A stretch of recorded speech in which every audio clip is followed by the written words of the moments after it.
webinar. Um, I would really like to take this opportunity to share a rather sad news of the passing of Professor Bertrand Mbachi. As many of you would know, his contributions to qualifications and qualifications management in the African continent has been immense. And he will be so missed. And I just wanted to mention that before we begin this webinar. And I am told that Professor Mbachi had honored us with a brilliant presentation at the ACQF peer learning webinar. So in June, I believe. Our sincerest condolences to his family, his colleagues, and to Camus, to the network. This is a big loss. So I'm taking this opportunity to just remember Professor Mbachi. So welcome once again, colleagues. This is such a wonderful opportunity, and I feel blessed to be given a second chance to facilitate this webinar. So I really feel wonderful to be talking to all of you. My name is Naveen Vasudev. I'm the secretary of the African Qualifications Verification Network, a bit of a mouthful, AQVN for short. So I will be your facilitator for this webinar. Now, for those who might be new to this event, I just want to very quickly talk about the AQVN. It was formed, it's a young network. It was formed in 2016, and it was formed and established mainly to respond to the challenges faced by many African government entities, particularly in respect to verifications of qualifications in their country, verification of foreign qualifications. So the AQVN was born out of this particular challenge. And the main function of this network is to develop trustworthy, genuine, legitimate institutional linkages and networks.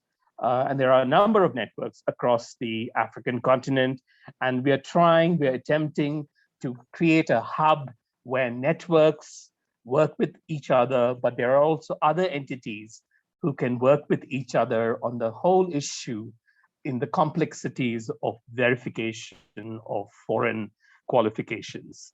And one of the main reasons is also to access learner records effortlessly, seamlessly. Now, the AQVN webinar was born out of this particular need, and it was planned for 2021. 5 webinars have been planned. This is the 3rd webinar in the series, and it is the theme is on recognition and verification of qualifications, lessons from practice in the COVID-19 crisis and beyond. And what we are attempting to do as a platform, as a network, is to share experiences from Africa and also Europe. And so this is an experience sharing platform where we will talk about the challenges, innovations, solutions, but most important, the tools and the ways forward. So that's where we are focusing on. And as I said, it is the 3rd in the series. We've had some very good participation presentations since July. And at the end of every month, we've been holding these webinars.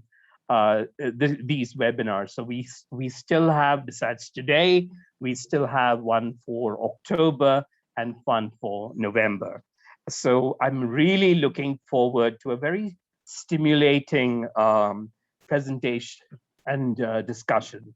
Now, before I introduce you to the presenters for today, we have 4 presentations. I would like to thank our hosts. I call them critical friends and supporters to this webinar. The European Training Foundation, or the ETF as we call it, who have so kindly helped the AQVN hold these series of webinars and just been by our side, working with us, helping us to think through many of the issues on and planning many of the events for presently, but also in future. So these seminars are also being undertaken in collaboration with the ACQF. Now, many of you, probably all of you, are familiar with the ACQF, which is it's a policy initiative of the African Union aimed to enhance transparency and portability of qualifications. Now,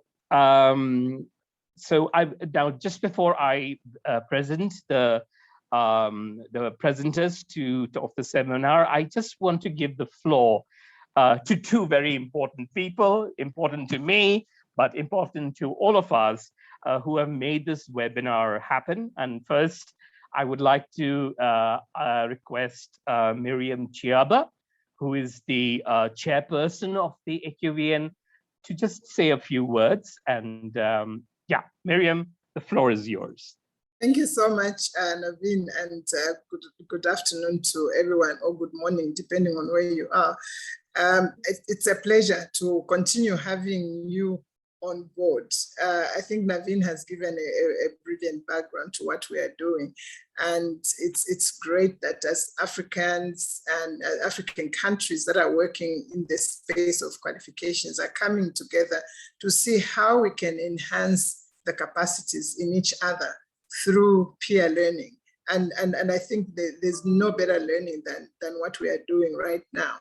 And so just to re-echo what Naveen has said, to appreciate you, to appreciate the ETF and ACQF through this process, that we have this platform where we can share, and just to encourage you who are not formally members of the AQVN to join us, because for us to fight the malpractices on qualifications, for us to ensure that we have quality qualifications being conferred within Africa and beyond, we need to work together. So please send us your details, if you're interested to join the networks that we continue working together.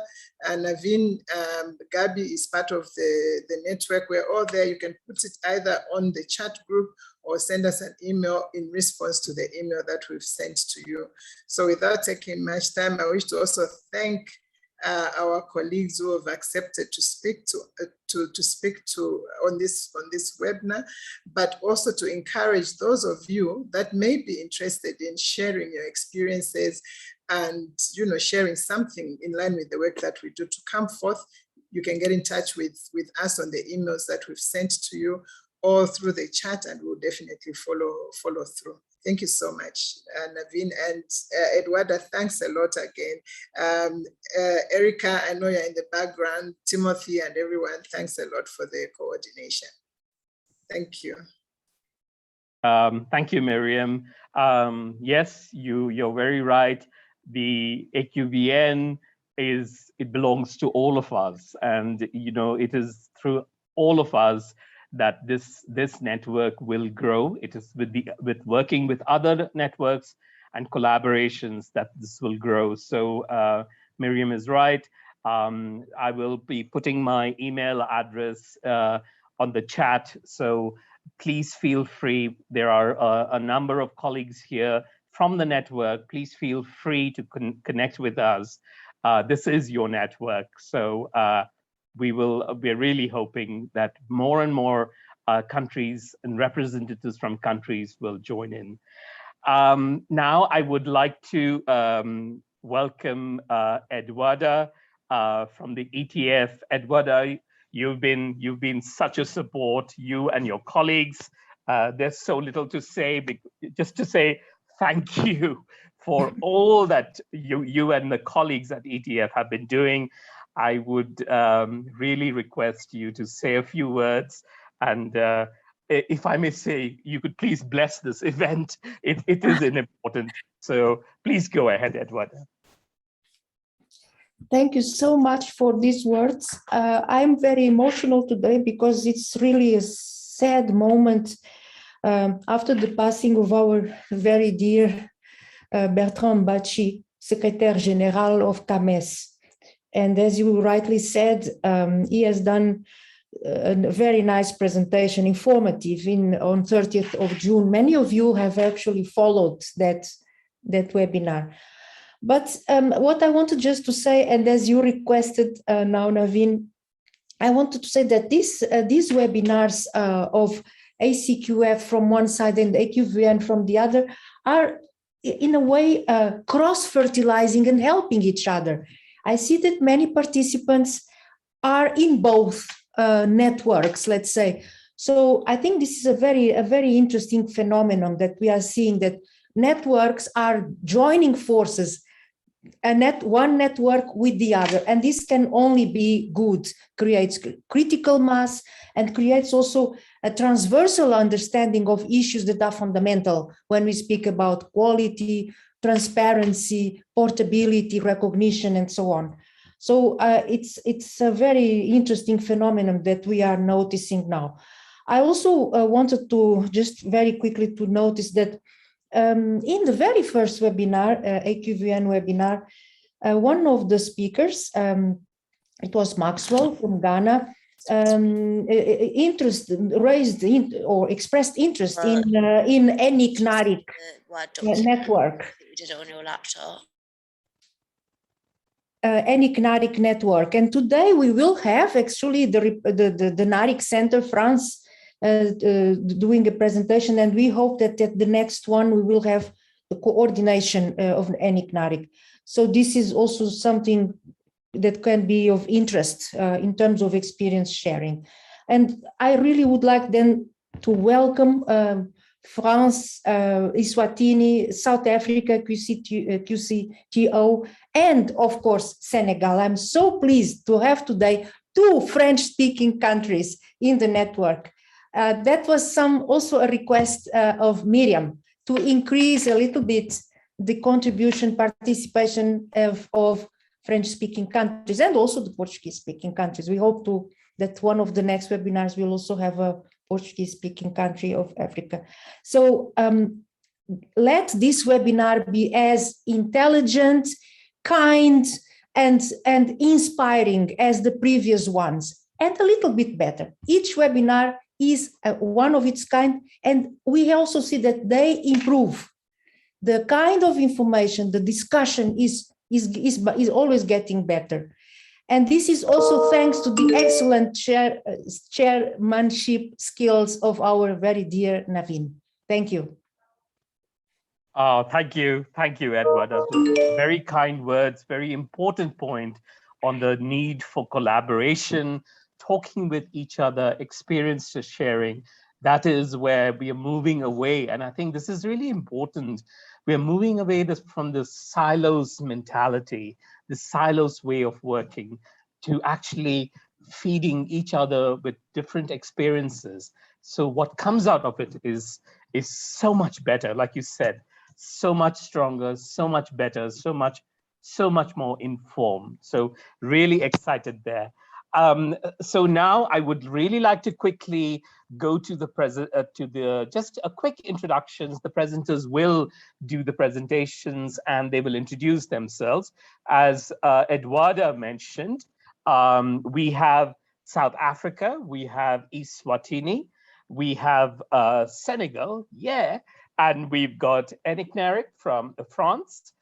We've got presentations from all of these. Now, before again, I request the first presenter to come through. I had mentioned that if any speaker prefers that we share the presentation with them, or if Erica, who is from the ETF, is working in the background, if they want her to help, just to let me or Erica know. Erica, do you want to just say quickly hi? Hi, good morning, everybody. It's a pleasure to be here. Yes, wonderful. Thank you, Erica. So the presentations will be we've requested the presenters to keep it to 10 minutes because there are 4 presentations. We've extended the time a little bit because while the presentations are really important, the ensuing Q&A, the question, answers, discussions is what really builds on this information sharing. So we're going to have it we'll have it that way. We'll have each presentation and then we'll have a Q&A. It's just my own learning has been that there are so many queries, so many thoughts that come through after each presentation. Let's deal with that. And then we can have a summary of the key points that are coming out from all the presentations. Secondly, I just wanted to say if you're having any technical problems in connecting or if you're having issues around voice, please, Erica is your person, please, or you can even let me know and we will try and help you as much as we can. And while the presentations are on, may I request that if you can keep your mics muted, so that would really be helpful. That information is more to myself. I tend to forget muting my mic. So just a request there. With that, can I please call upon Anna Marie from South Africa, the Quality Council for Trades and Occupations, also called QCTO, to make her presentation. Anna Marie, floor is all yours. Thank you very much. I just want to confirm if you can see my presentation. We can. Okay, thank you very much. Yeah, I just want to see here. I'm not seeing my screen here. Apologies for that. Okay, so thank you for the opportunity to present and to share some of the information from a South African perspective, and specifically so from the Quality Council for Trades and Occupations. We have been established as one of the 3 quality councils in South Africa, and I'll share a little bit about that. Just in terms of the presentation, I'm going to share a little bit about the QCTO, the NQF, legislation, verification, digitization, the QCTO's online verification process, and then the COVID-19 impact. In terms of the QCTO and its vision, the vision of the QCTO is to qualify a skilled and capable workforce. And yeah, we are established through 2 forms of legislation, really, in terms of the mandate. The one is the Skills Development Act in South Africa, and the other one is the National Qualifications Framework Act, which you would know also Naveen's association with SAQA. That is what also establishes SAQA.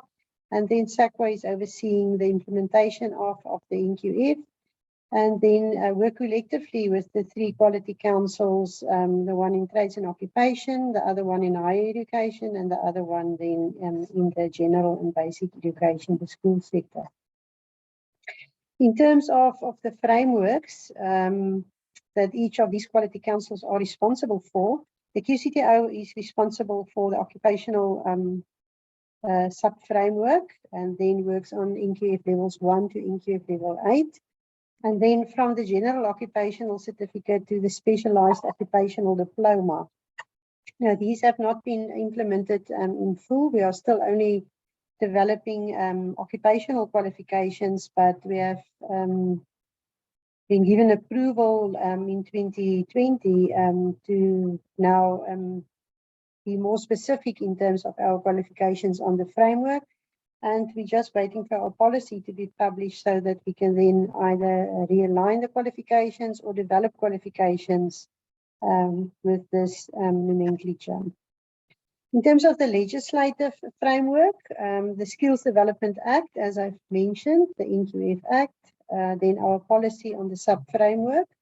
Then we also, in terms of the verification of qualifications and dealing with data, we note the Protection of Personal Information Act, the Promotion of Administrative Justice Act, and then the Access to Information Act. And then with the QCTO internal policies governing our work, we've got two policies in this area, the one on the certification of learner achievements and then the other one on the verification of the qualifications. So the focus on verification. So what does it mean really for us in terms of verifying the authenticity of a certificate? We must be able to provide convincing evidence that the certificate that is presented is a true reflection of what was certified. And then we must allow for no doubt in terms of the verification if it is true or not. So it's quite a process with regard to the credibility also in the verification, that we must ensure that whoever receives the data can trust the data in terms of the verification. In our space where we operate in the trades and occupations, SAQA is also operating in terms of verification, and then also through their mandate in terms of the NQF Act. And then the QCTO as the issuing authority and its certification mandate in terms of our Skills Development Act. So we will work collectively in terms of verification, in terms of data on the NLRD, and then the certification database of the Quality Council. So the QCTO then verifies all certificates it issues against its certification database. So we do not keep copies of the certificates that we print, but we work with the data on our system. We issue the certificates still in a paper format, and our certificate paper has adequate security features to ensure that the certificates are valid. In terms of documents and their validity, it is quite easy these days to misrepresent a document. If you scan something in with as a PDF document and you have the PDF editor, you can easily change information on any document that was printed, and it may look like an original document. So you need to ensure that you have some security in your process, that you can trace back a certificate that was issued not only on the data, but also on the certificate format that you have used in printing the certificate. As part of the historical data, the QCTO has inherited in its establishment around 2010 quite a lot of paper-based documents in the trades environment, and we use this data as well to verify certificates, as not all of this data is available in electronic format. In many instances, the copies of the certificates or the information that confirms the issuing of the certificate is fragile, it's damaged. Some of those documents have been lost over the years as information was moved from one entity to another. And in some cases, also the interpretation of the final result, it is quite a complex process to know exactly what was issued if there's not a copy of a certificate, but that you work with data, as not all the information were recorded over the years in terms of interpreting data in different sources.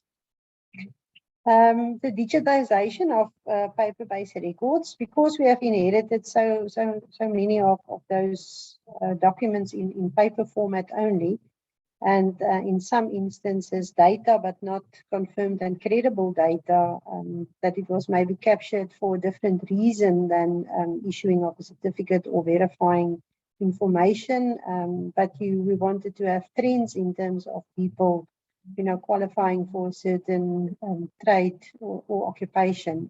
So it's also the reason for establishing the database is quite important when you start working with data in electronic format. So we have commenced with a project which is funded by our National Skills Fund. This project was initiated around about 2016. And then actually, going through all the processes of getting approval and getting the funding in place and getting your processes in place, we actually started with this process in March 2019 only. And we only commenced with the actual scanning in June of 2020, last year in the COVID pandemic, more or less right in the middle of the first wave. So that was actually quite exciting that we could start with the project then, with the actual scanning, after we have done also a feasibility study in 2019 to determine all the data sources that would contribute to the project. And obviously we had to go out on a tender process, but eventually we awarded the contract around about towards the end of March, April, and we could do the actual scanning then from June 2020. To date, we have scanned just over 3 million pages from different sources of documents, and more or less 181,000 thousand pages of different record books, and that's mostly data with regard to our FET colleges that we could scan from the Department of Higher Education and Training. So and I think that's also going to make quite a difference. The challenge with the Department of Higher Education and Training data is that the interpretation of the data is quite challenging with regard to the award of a diploma or M3 certificate and so on. So the plan is there to at least have the records from a verifiable source that you can access electronically to then verify a certificate or issue a replacement of a certificate. We are using in the data capturing a double data capturing process, and this means that two different people will capture the data, and then if it agrees in all aspects, then only we will accept the data as valid that we can then use on a database with regard to that certificate record. All data that will then, at the end of the project, be available in electronic format that we have an outcome of, will also be submitted to the National Learner Records database, so that it is also available on that platform. The QCTO online verification system that we have also done over the last, maybe I can say 2 years now. We started with the project in 2019. To issue certificates for our occupational qualifications as part of the sub-framework and its new qualifications. And then we've made a decision to also take our manual process in terms of verification to an online platform. And we have developed that system as well towards the end of 2019 and then the beginning of 2020. And with the start of the pandemic, we then prioritized this process to ensure that we could verify certificates presented on an online platform. And we rolled out this system then in terms of verification on the online platform also from the 1st of July 2020.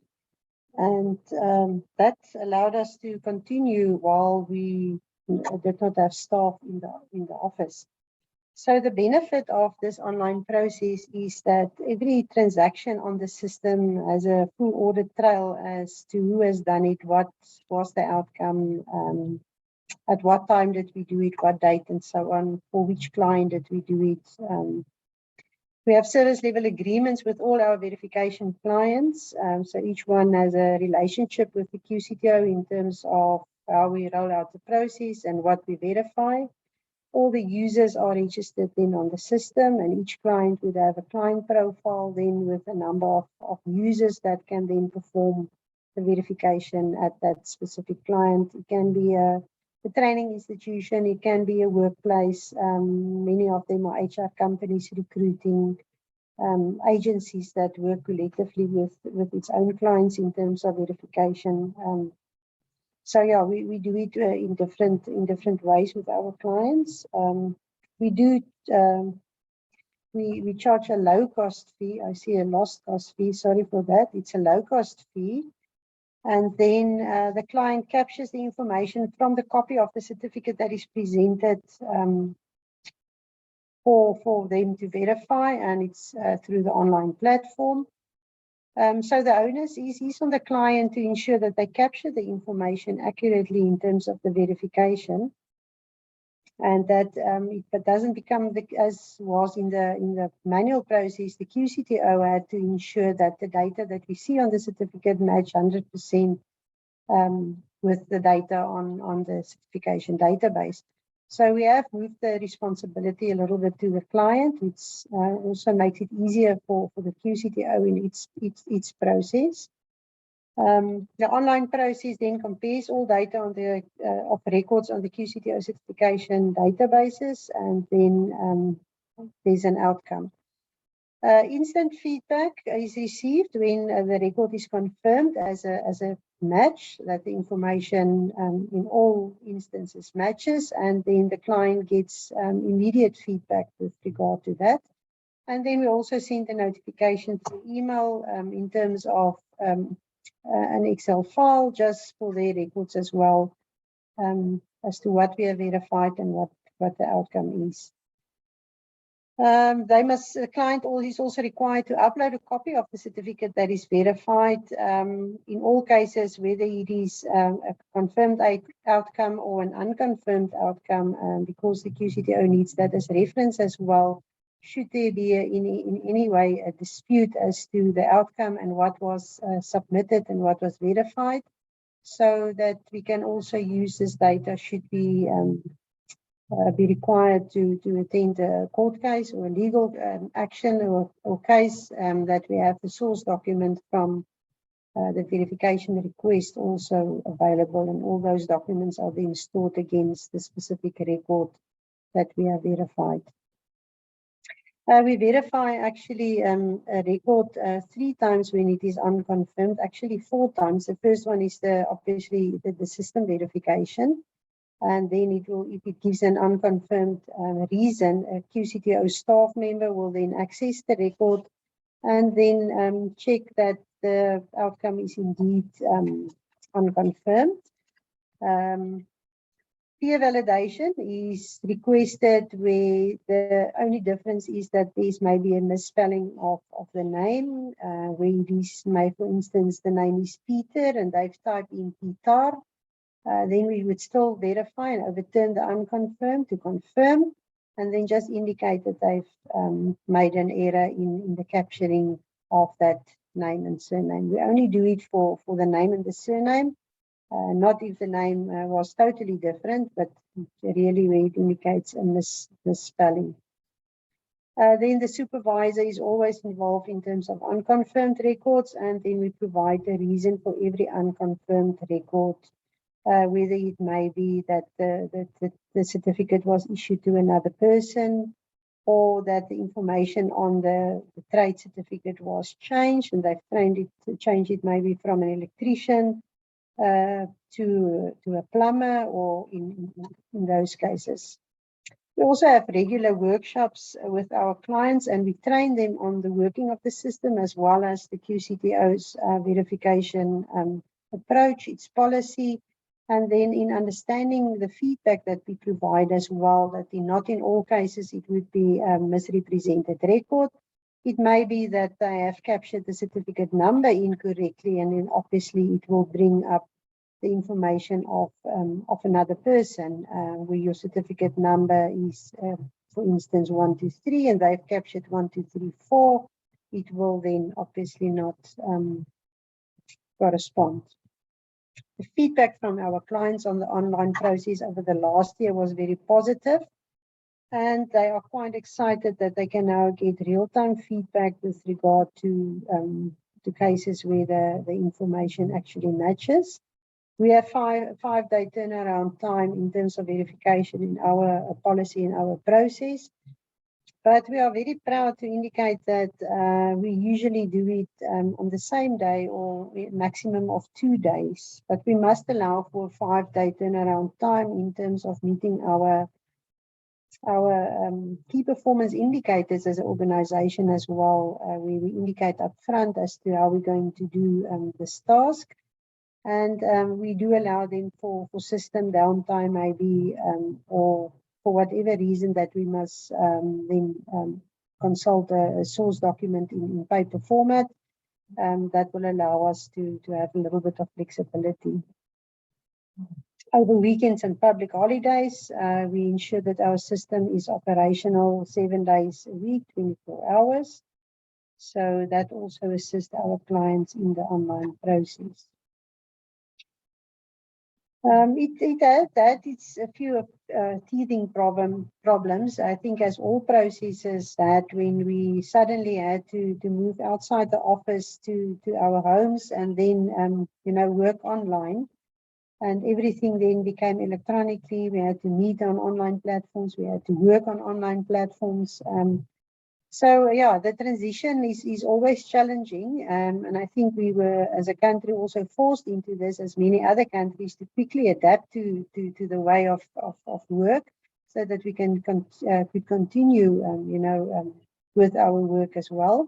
It had also, you had to have good internet access. Many of our clients did not have good internet access at their homes, because obviously this infrastructure, the tools of trades are provided at your office.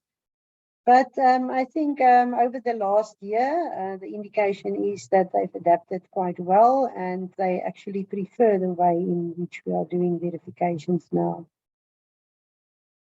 With regard to the misrepresented records, we are required by the AQVN Act also to submit data to SAQA, who then reports to the Minister of Higher Education, so that there's also a register of misrepresented records. We've also, on our certificates from June 2020, we have added a QR code as well. The QR code actually allows any entity where the certificate is presented, or the person itself, the certificate holder itself, to scan the QR code with a QR code reader, which you have on your cell phone as well as an app. And that gives you immediate real-time feedback also of the information that is associated with the QR code. So if someone takes my certificate and then change it through a PDF editor or something like that, and there's a barcode on it, it will show different information. So we actually give the information of the person to whom the certificate was issued, in terms of a few things: the first names, the ID number, the date of birth, the qualification, the AQVN level, when the person was assessed, when the certificate was issued, and then obviously a unique certificate number that is also associated with each record. The impact of COVID-19. If we look at data in 2019, 2020, and 2021, just in terms of Q1, which is in our case, it is April to June. We can see that the lockdown definitely and COVID definitely had an influence on our verification process, the number of certificates requested for verification, and then also on the authenticity of certificates and misrepresentation. It had quite an impact. just in terms of verifications, if you look at the data for 2019, 2020, and 2021 from April to June, you can see a huge drop in the requests for verification during the lockdown levels 5 and level 4. And then we are glad to see that in 2021, it actually is more or less back to what we've experienced in 2019. So that is also good. And then with regard to misrepresentation, it's actually sad to see that misrepresented certificates, the number of records have also increased there from 186 to 271, which then indicates to us that there's also a desperate act from people to find jobs in terms of the unemployment rate, which is quite high in South Africa, and especially so after the shutdown of the economy as well to a great extent, and people trying to find jobs and job opportunities and so on. So we can see there's also more misrepresentation and people trying to find a job with a qualification that they do not have, and then will present these as misrepresented qualifications. So yeah, I think that's just in short the QCTO experience over the last year, what we are doing, and then also in this space of verification. Thank you very much. Thank you, Anne-Marie. So that was Anne-Marie from the QCTO in South Africa. A very informative session, so thank you for that. Really appreciate lots of interesting, some of them really unique, some of them have been repeating in the last few webinars that we've been having. So it's interesting to see the patterns both of challenges but also innovations. But now I'd like to just open it up for questions that you may have for Anne-Marie, or any points of discussion. You can come through, you can raise your hand, either ways, please do so.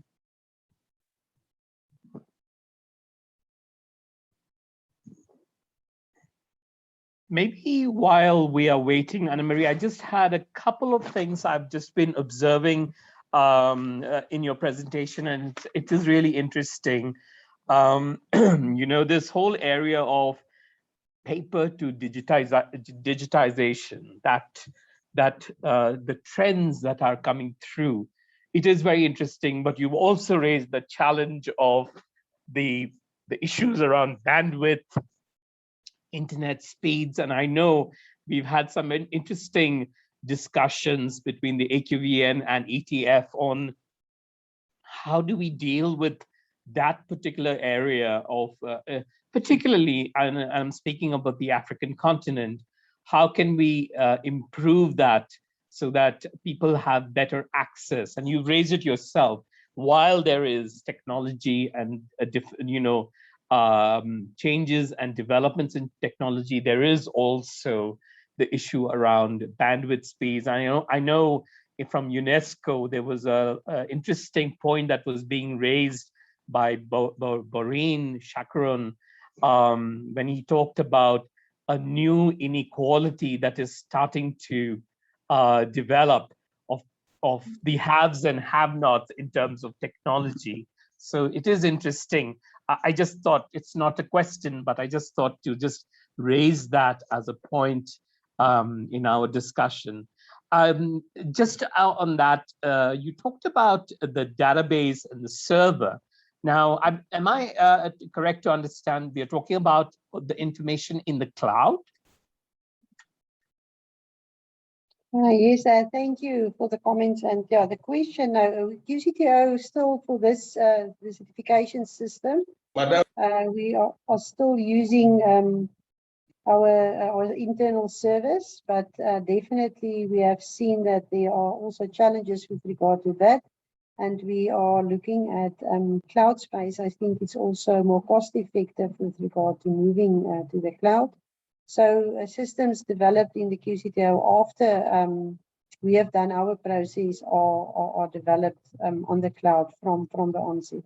So that's definitely where we are moving towards. Thanks, Anna-Marie. I see Miriam, your hand is up. All yours. Thanks. I was gonna let James ask this question. I don't know whether he's there because it's something that we've been grappling with our colleagues here that manage a database. Thanks, Anne-Marie, for your great presentation. One of the things that we find ourselves in when we're as the custodian of the database for learner achievement is that the awarding bodies, some of them have challenges submitting records to us, and because they themselves are also verifying the records that they've issued, and also because of course they charge a fee, it's something that sort of starts getting into becoming an economy issue. So submitting of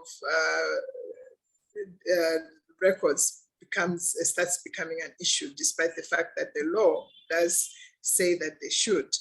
So how do you manage that, and how different is the verification that SAQA does from the one that you do, or they're pretty much the same? They just complement each other, and a user can either go to SAQA or come to you. Thought we could just get a comment on that. Thanks, Anne-Marie. Yes, thank you very much. In our context, we are required to submit data to SAQA, who is managing the National Learner Records Database.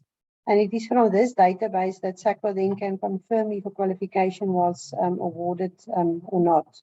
So we do provide to SAQA free of charge, obviously, the data to the National Learner Records Database as part of our NQF Act mandate. So that is done in a format that is prescribed by SAQA. Currently, we're doing that only twice a year, so the data is not readily available to SAQA on a day-to-day basis. But we are reviewing that process as well as part of the NQF bigger, we can say, family with the quality councils and SAQA. So we are looking into that process. And then there was also a question with regard to do we merge into SAQA? And I've indicated that is currently still through a submission to SAQA and the upload. And then, I'm sorry, you had a second part of your question, which I have not answered now. So is the verification you do different from the one that SAQA does? From SAQA, yeah. What we do is we verify the authenticity of the certificate as presented.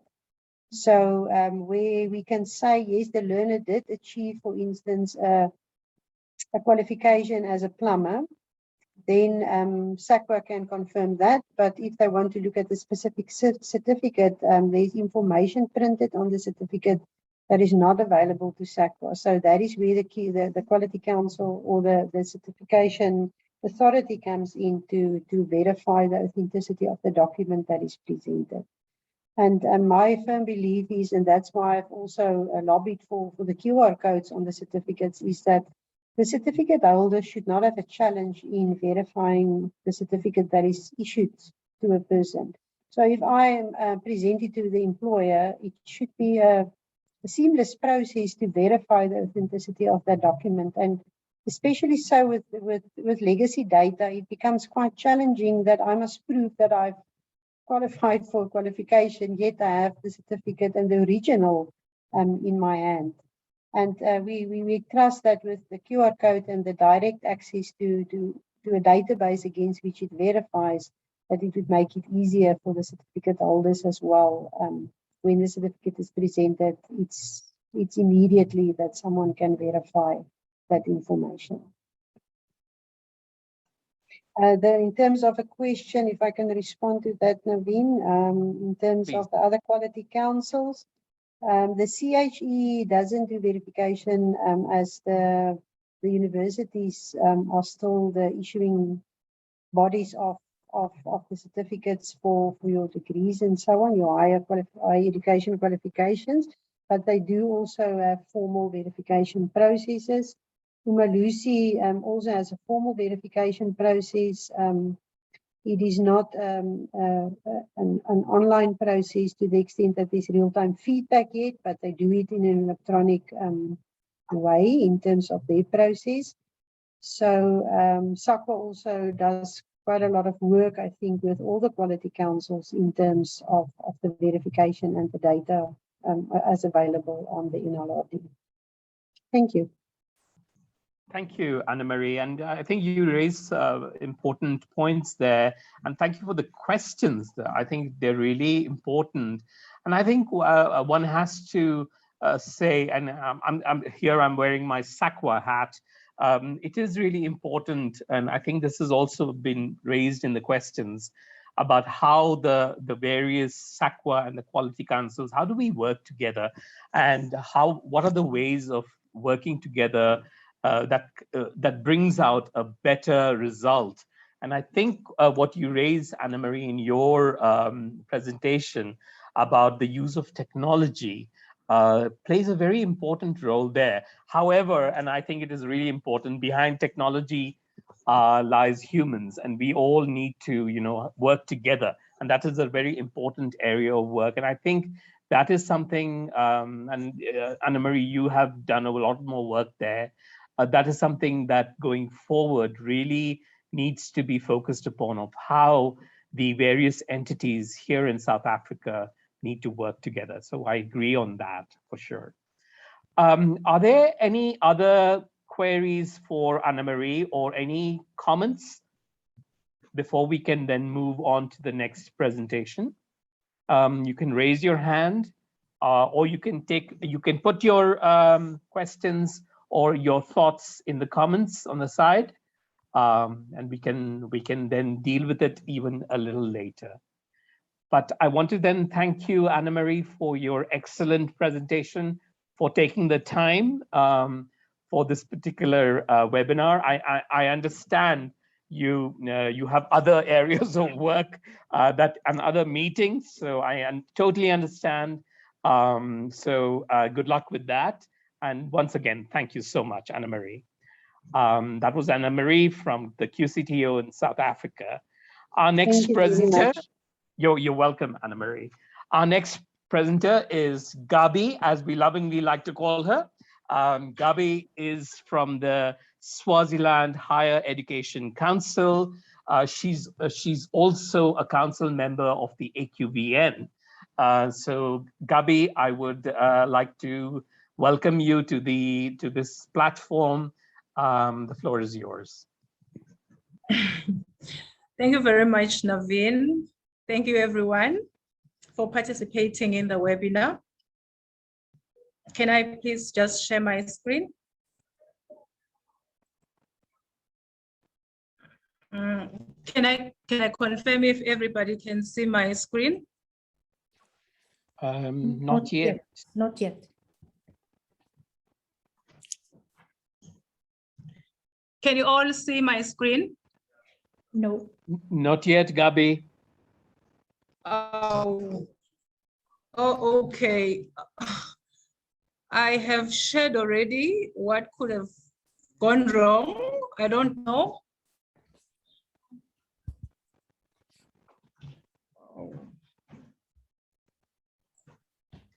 Gabi, if you prefer, I can share the presentation for you. Okay, please do, okay. Because I don't know why it won't show.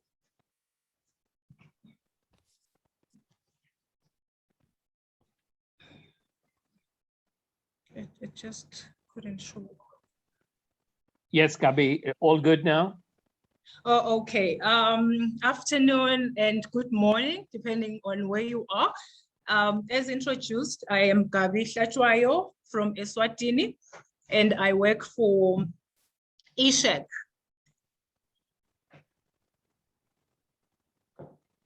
Can we please move on? Okay, the outline is as follows. I'll start off with sharing information on what ISHEC is all about, and then I'll go on into looking at foreign qualifications, verification, and recognition. Then the impact of COVID-19 on our work as ISHEC, and what we have done to address the challenges. There is interventions, and then briefly say something on the way forward in the verification space. Next slide. Okay, about ISHEC now. ISHEC is an acronym for the Eswatini Higher Education Council. Now, Vin said that we are the Swaziland Higher Education, but we changed when the name of the country changed to Eswatini Higher Education Council. This is a government parastatal that was established by an act of parliament in 2013. It's called the Higher Education Act of 2013. And then in 2015, the act was operationalized by higher education regulations. Those regulations were approved in 2015. So ISHEC is relatively a new entity, which is also small. There is very, very few people working for the entity. However, we have two mandates. Unlike our counterparts, SAQA and everybody else who are just focusing on qualifications, ISHEC also has a mandate to look into quality assurance. We're responsible for the development and implementation of quality assurance framework at post-secondary education.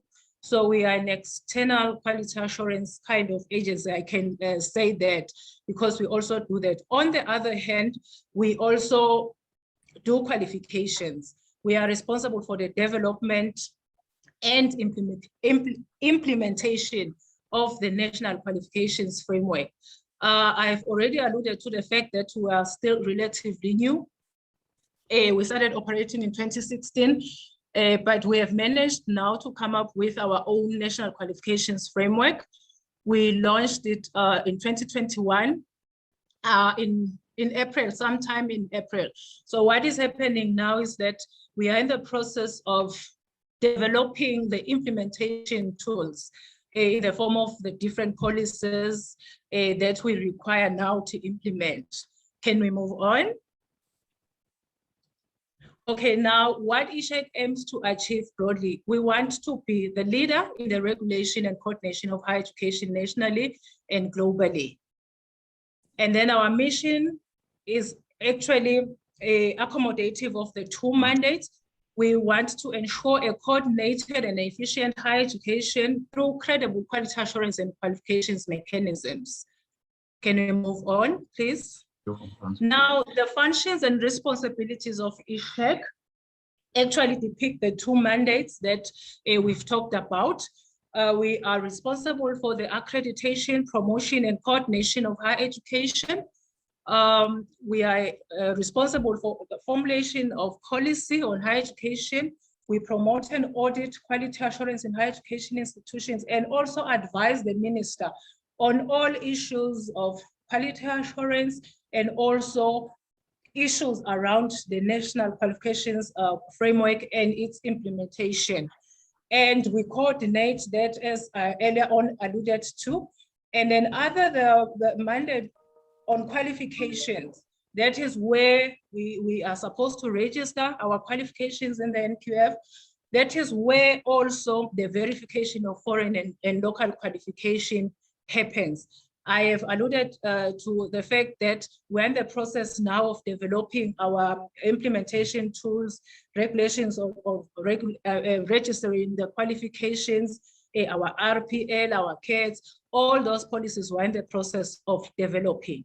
Now coming to the foreign qualifications and verification and recognition, the rationale. With this, from the previous webinars, I want to believe that we are all aware at this stage that the ultimate goal for verification is to enhance mobility of learners and workers. It is through the verification that we can enhance quality and also build trust for qualifications in circulation in the region and also in the continent. QCTO actually even gave us some kind of a definition on what verification means, where we are seeking to get evidence that something is true. So once we've established the authenticity of the qualification, that's only when we can get to trust it. Can you please move on? Yes, and the process again, ladies and gentlemen, from the previous webinars, we have actually learned of what exactly the process entails. And what we do in Eswatini is not any different from that. The process is more or less the same, it's similar. It is actually built on the same principles. For us, when a qualification comes through, we are going to review the documents to check the authenticity and so on. And then once that has happened, we verify the awarding institution, which is something that we do with the national quality assurance agents in the country of origin. And then we also verify the awardee that we do with the institutions. Can you please move on?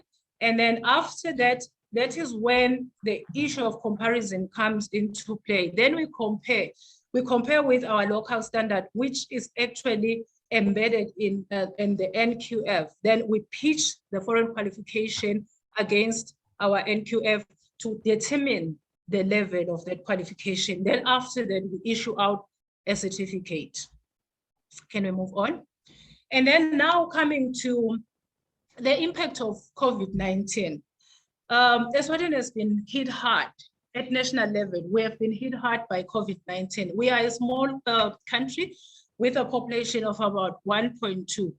But around August, almost at the end of August, we were way over 45,000 cases of COVID-19.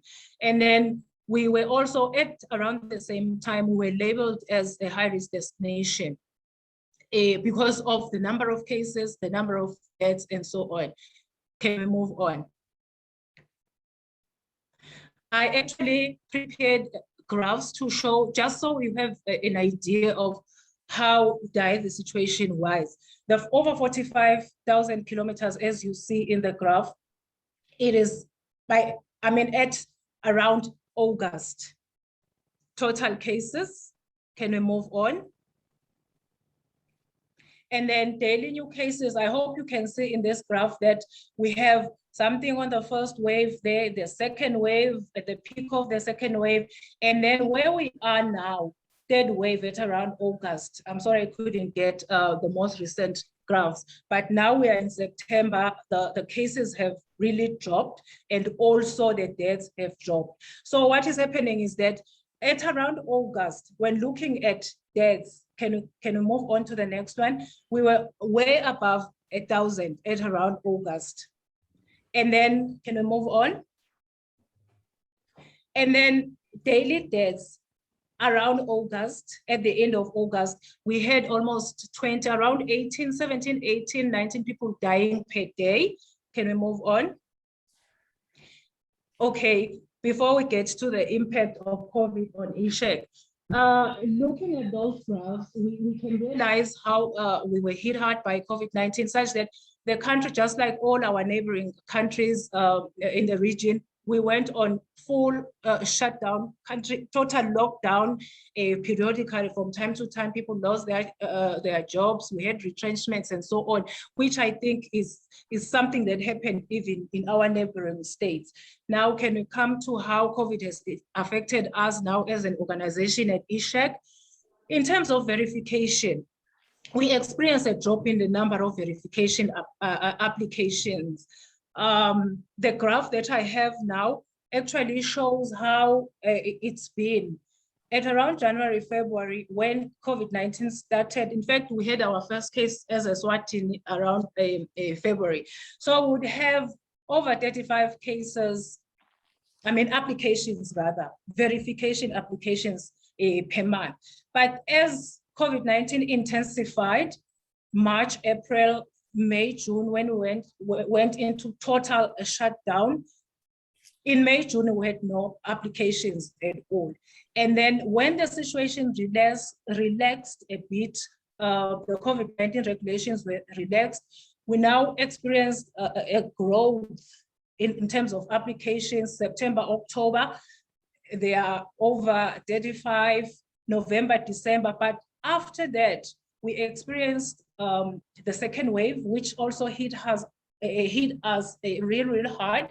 And then hence the decline in the number of applications. They January, February, they are down, as you can see in the graph, March, April. And then when the third wave came, the country did not go into total shutdown. Eswatini decided this time to prioritize the economy, even though the third wave has hit us. In fact, it is actually the worst in all the waves in terms of cases and deaths. We still, though, experience a growth, a gradual growth in the number of applications. And also, that can also be explained by saying that people are now getting used, or when third wave came, people were getting used to the idea of COVID-19. They were not as afraid to move around. With COVID-19, people kind of realized that life had to continue. So that is how the issue of verification applications looked like during COVID-19. Can we move on? Also, we had challenges with the applications that we sent, that we received and processed. We had issues of our turnaround time extended, because all the issues that I'm talking about were not peculiar to Swaziland, to Eswatini, our neighboring countries, because most of our verification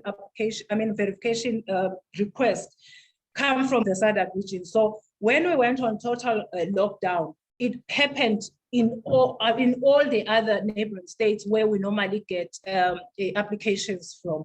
So those organizations were closed. We struggled to get information, and other times we'd receive the automated responses.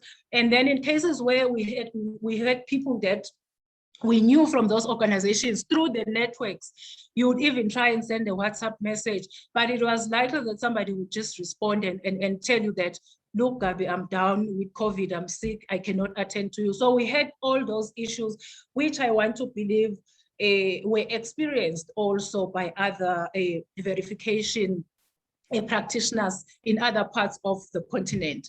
Also at ISHEC, periodically would have staff working from home, and that came with a number of challenges. In Eswatini, it's not all parts of the country that have good internet connection. So you'd be expecting that people would participate in a meeting, and then people, after logging in, they would struggle because connectivity this, connectivity that. So we experienced all those issues around working from home. And generally, the morale was low for everyone. We are a small country. It was either you are infected with COVID yourself or you were affected. And then we know that delivery is always a challenge when something like this happens. And also in relation to quality assurance, as explained earlier, that we double up also as a quality assurance agency. So with that one, we had a problem because now we had to go back to the drawing board to kind of redraw our quality assurance standards now for the higher education institutions because of the shift. Higher education institutions were compelled now to shift. It brought about a number of challenges, not only to them, but also to us as a quality assurance agent. We had to revisit our quality assurance standards to see how now are we going to be able to quality assure program delivery that is not only face-to-face, but it is also online or even blended. Can we move on? And then on the higher education institutions themselves, most of them, in fact, not even most of them, all of them, when we went on total shutdown, they were also closed. They were also closed, yet there was supposed to be teaching and learning going on. And then it was so sudden. It's not like they had seen it coming and they had time to prepare and so on. So it was kind of a challenge now to switch from what they were used to the online. And this switch actually came about with quality issues. Quality was compromised big time, particularly quality assuring assessment. We kept wondering as a regulator as to how were these institutions making sure that assessment was quality assured, that the graduates that they were producing, because graduates continued to be produced. So we kept wondering if the graduates that now they were producing actually exhibited all the learning, the exit learning outcomes that we would otherwise expect. So generally business was affected for everyone. Can we move on? And then on the verification clientele, ladies and gentlemen, we had issues around still having them to walk from wherever to come to make applications, face-to-face applications in the office. Our verification process was not automated. We didn't have an online verification process then. So it compelled them to still come all the way to our office and exposed themselves. In the process, they were exposed, and they also exposed us to COVID-19. Can we please move on? So now interventions, what is it that has happened now to make sure that our work still goes on as an entity? The verification process has been fully automated. You know, QCT, when they were presenting on their online verification process, I realized that it had so many common features with our own. This is a project that at SADC, we had been pushing that member states do, but as Eswatini, we were still struggling a lot. COVID-19 gave us the much desired push. So that is why we are proud to say now we are fully automated. We can verify online wherever you are remotely, and we can also process your application and then even issue out that e-certificate. And then I was looking at all the common features as QCTO was presenting, up to the QR codes and so on. Again, we also sought bigger and better office space to observe all the COVID-19 regulations. So our physical address, if you knew us back then before COVID, it has since changed. We've moved now as an entity.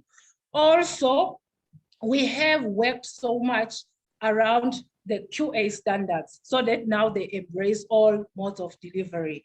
We have also created a number of platforms, experience sharing platforms for higher education institutions to kind of scaffold each other on how they can maintain quality in the COVID-19 era. Can we move on? And then the way forward, as it's been alluded to in the previous webinars, it came out even today when QCTO was presenting. The way forward, we can only go the digitization. We can only network to make our work easier as verification practitioners. There are several networks that we can join. AQVN is one of them, and so many others. And then another way would be to create that much desired database for recognized institutions at continental level. And we also need that contact booklet so that our work will be easier. You just reach out to that booklet, you can see who the verification officer is in whatever part of Africa, and definitely work will be easier. And with networking, it is always easier to communicate to somebody that you have met, even if it was through a virtual platform like today.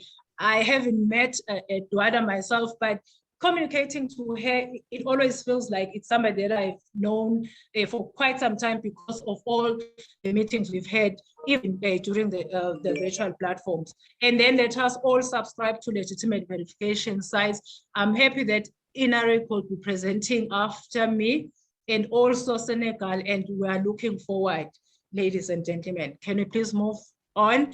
Yes, move on so that we reach the very last slide. Thank you very much from Gabi. Thank you. It brings me to the end. Thank you. Thank you, Gabi. That was Gabi from ISAC. Sorry, Gabi, I used the earlier name, but thank you so much. And I do want to mirror what Eduarda has mentioned in the comments. Thank you for raising the realities of the pandemic and what it is, how difficult the situation is for the person out there. I mean, I remember, Eduarda, you had mentioned, I think it was in the last seminar, webinar, you talked about, what's happening with the clients, what's happening with people. And this particular presentation is very interesting because Gabi, you've raised that point, but you've also looked at it from a forward thinking of how Eswatini and your organization is, trying to adapt, trying to address the challenges. So thank you for that. I'm opening it up to questions. I see a hand up from Dr. Ntoy. Dr. Ntoy, the platform is yours. Thank you very much, Navin. And thank you very much, Eswatini, for the presentation. It was really informative. My question relates to the second mandate for the institution, the one which relates to the National Qualifications Framework. I would like to know if the framework which they are using is an integrated framework such that it takes care of TVET as well as basic education, or is it only related to higher education? If it is an integrated framework, I would like to know how they are next.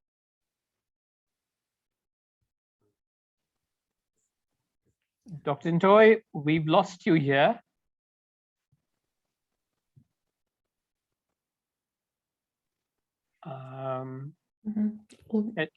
Although her sound is on. Yeah. Yeah. Dr. Ntoy, can you hear, if you can hear us, we've lost you right now.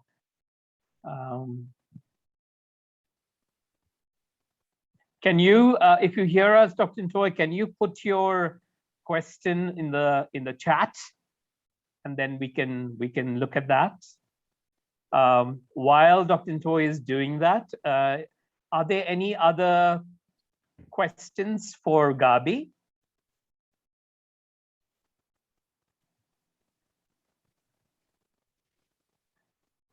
Gabi, while people might be thinking through, I just wanted to just raise, I don't know if it's a question or a comment.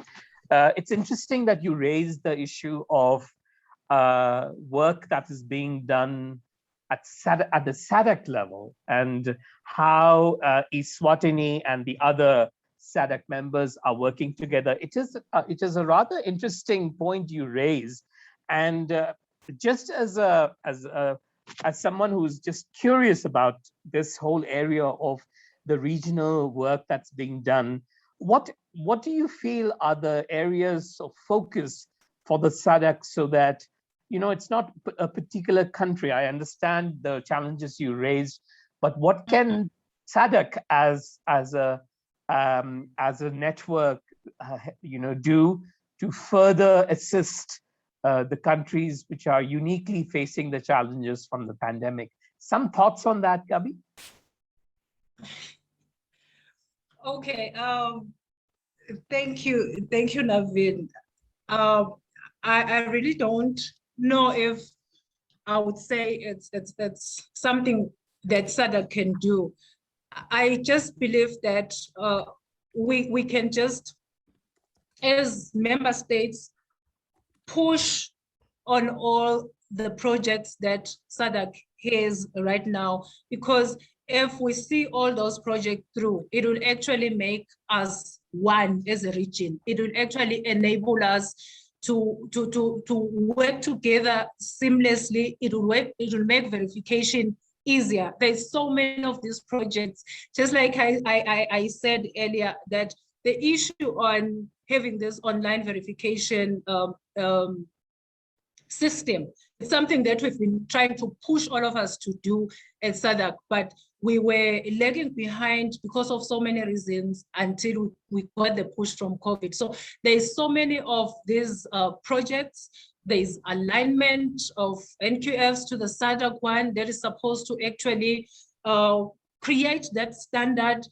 The SADC qualifications framework is the reference for everyone. So if we were, as a starting point, if we were to just make sure that we see to finish all the projects that are already there for us, I think it would definitely take us real far. Thank you, Gabi. I think that is a way to go, and I'm seeing the comments coming through that you know, the talk that has been on the digitization and automation is a very important point that is being raised in many of the presentations. Almost every presentation has brought in, including yours today, as well as the one from Anna Marie. So I think that is something that we need to think through, but also the point that you've raised about the role of SADC in this endeavor towards, you know, improving the trust, the authenticity issues, addressing fraudulent qualifications. So I think there is something there we need to start thinking, you know, as practitioners, as policymakers, you know, in the continent. So thank you once again, Gabi. I don't see Dr. Ntoy. Thank you, Miriam, for just mentioning. Dr. Ntoy had been asking a question. She's the treasurer at the AQVN, but she's also the CEO of the Lesotho Council on Higher Education. I think we've lost her here, but hopefully she can join us and also put in her comment or her question in the comment box. So once again, I'd like to take the opportunity to thank you for the presentation, Gabi. We would now like to take you all to Senegal. Welcome, Mr. Abdou Lahate Sise. I hope I've got your pronunciation right. Apologies if I haven't. But we would really like to welcome you. Bonjour, bonjour. Greetings. Greetings. Can you hear me? Yes, Abdou, we can hear you very well. I also see your presentation is up about, so the floor is yours, Abdou. Merci beaucoup. Je remercie. Thank you. I want to thank the organizers, Eduarda, Miriam, and our moderator. Allow me to start the presentation by presenting the apologies of Professor Lamine Gay, who was supposed to present for us, but is not available, and he asked me to do it on his behalf. Now, secondly, we'd like to pay tribute to Prof. Baji, who worked a lot around research and higher education. So I really join the voices of those who paid tribute to him. And we thank him for the work that he's done since 2011 in developing higher education in our region of West Africa. Now, allow me to have this presentation on what we're busy doing in Senegal for the recognition and verification of qualification. I'm going to speak in the perspective of quality assurance. What is our role? Our structure is the National Authority for assurance, quality assurance at national level. Just to say, I mean, in Senegal, are we together? Now, let me give you the Senegal context. We have 6 years in primary school.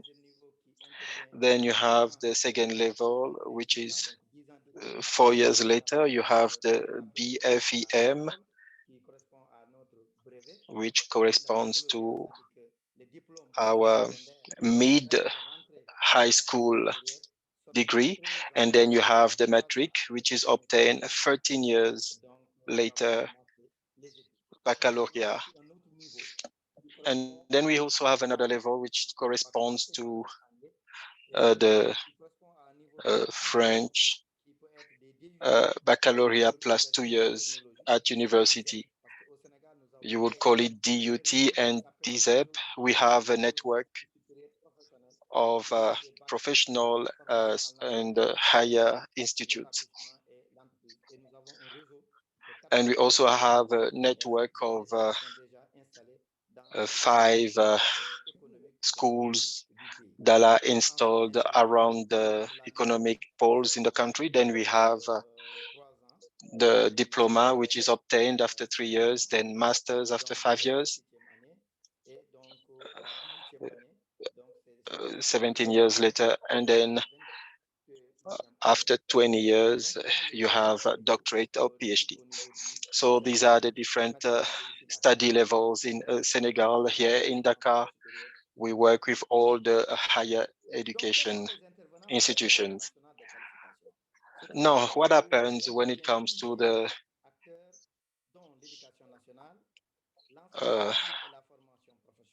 framework of higher education? So you have together different ministries that are together working towards having this framework. So you have the school, the fishing school and the statistics schools. Since 2012, we have the national authority that is in charge of quality assurance. And we also have the commission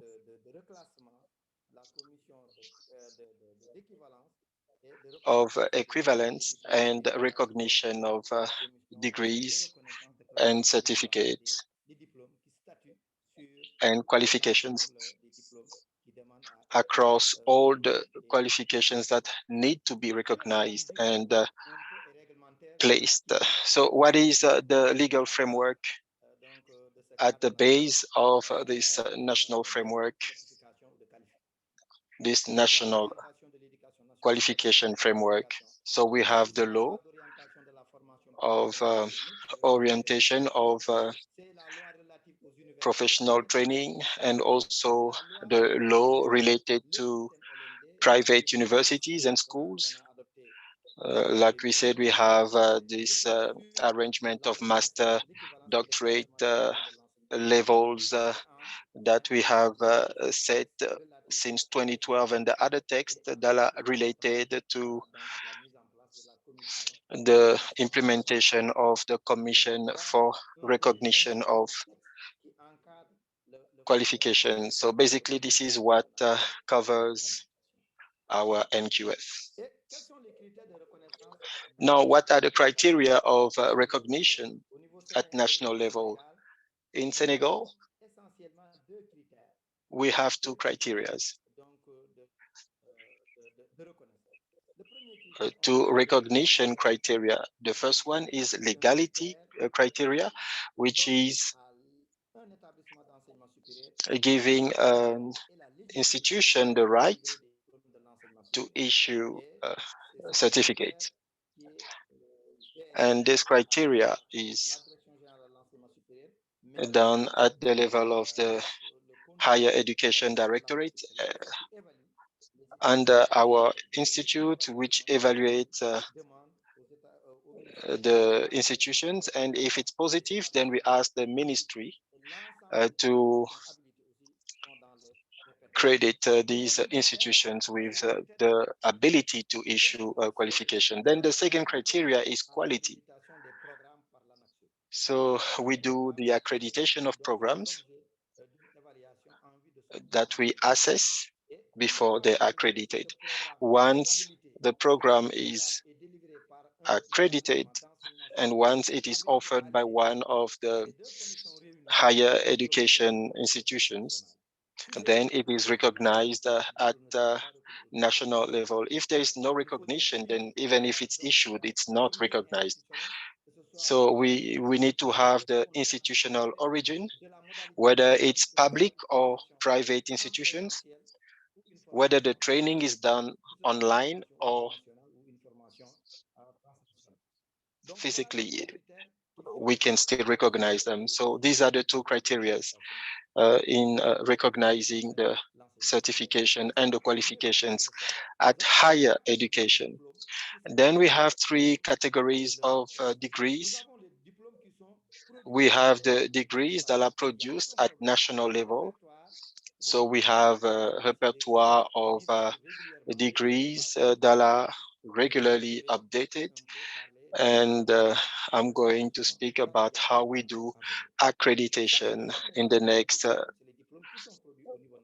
slide. So these are the qualifications that are done for higher education. Then we have degrees that are delivered at national level. So we ask that they be recognized by LANAC and by CAMES. So once the degree or the certification is outside the national borders, we ask the recognition by CAMES. Now the third category is linked to the qualifications that are beyond Senegal or outside Senegal, that we ask for the degree to be recognized by the country of origin first. And then we have a technical committee that is working on ensuring that there is recognition at national level and then in CAMES and Senegal. Now, when it comes to checking quality, we assess it at the level of ANAC-SUP. So we check on the higher education institutions to check that they respond to the standards that are expected of higher education institutions. And then we assess and accredit the programs before recognition. So we checked at institutional level and also at the level of programs. So by accreditation of programs. So we have a number of baselines for the assessment of the training programs, whether it's for DUT, for DCEP, for diploma, for masters and PhDs. So it is defined, and we have some baselines for some of some specialties such as medicines and others. So we have also the online assessment with two baselines. So through the standards that we have, we assess online institutions. In Senegal, we have one institution that is basically working online exclusively. So they used to have about 50,000 students, and they were only working online compared to other traditional universities. So now when it comes to the quality dimension, once we've responded to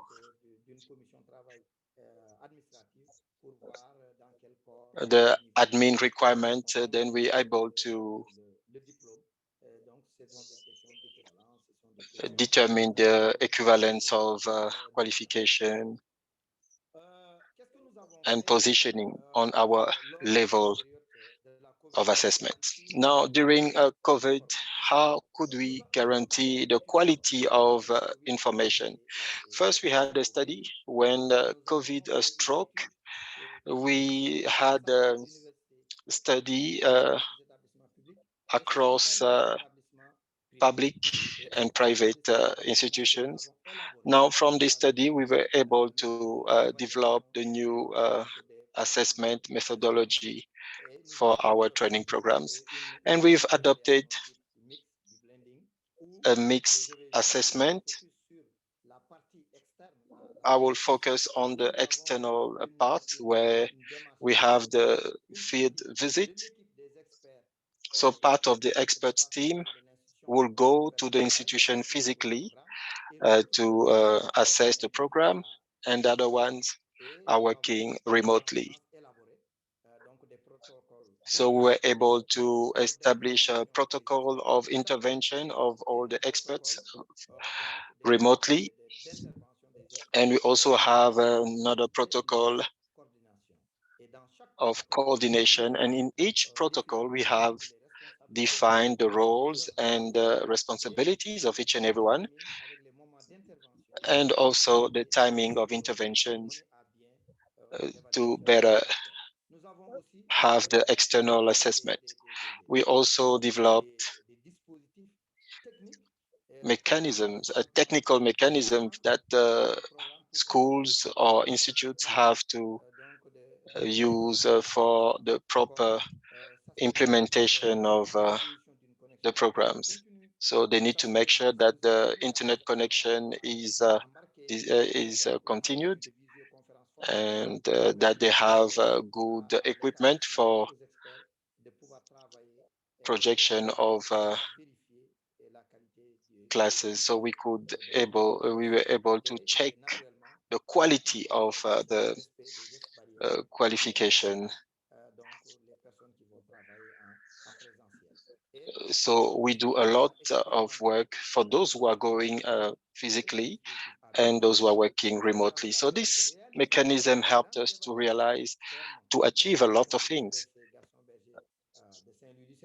Like we were able to assess the University of Saint Louis in that was established in 1990, the third largest university. We did the assessment remotely, and we also assessed another school of telecommunication, which is backed by a number of international countries. So we also have the University of Medicine, and we had also, when it comes to the engineering degrees and others. So now, what are the challenges given this new way of working and verifying the quality of qualifications? So this experience showed that with this change of paradigm, we were able to involve some international experts from North America, from Europe, Africa, and elsewhere. And it helped us to reduce the cost of assessment. We do not have to pay for travel and accommodation. And it also helped us to have now some innovation. And it showed us that, like we spoke earlier, we are now in a new dynamic of quality assurance as a means for qualitative transformation of our higher education. So, but there are still challenges of coordination, because you have to have good technical preparation with these different time zones, and the issue of connectivity, and also the quality of the internet services, and so on. But in general, we are now going towards digitalization of quality assurance, especially external quality assurance, to be able to respond to the changes within the higher education sector and research. But we're going to put the emphasis on a mixed method for quality assurance. And we believe that the challenges in Africa is the African standard guidelines. They need to include this new dimension so we could verify the quality in the context of remote learning. Now, to conclude, our experience shows that we are in a new era of change.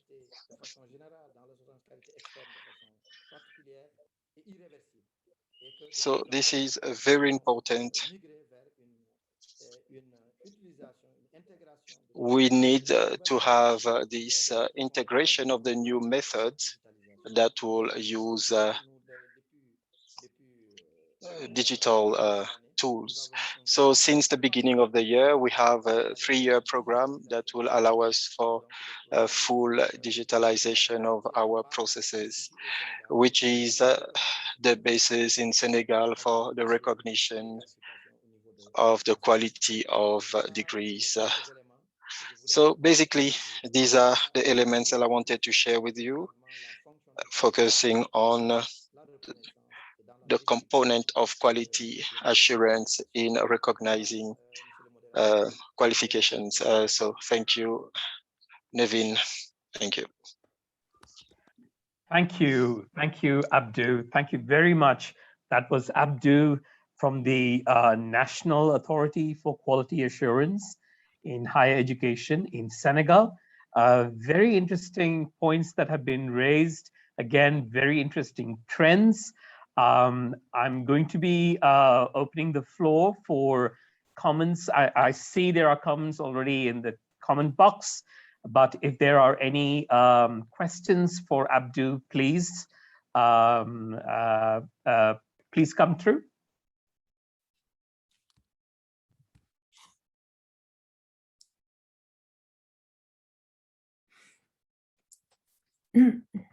Can I ask a question to Abdu, if you don't mind?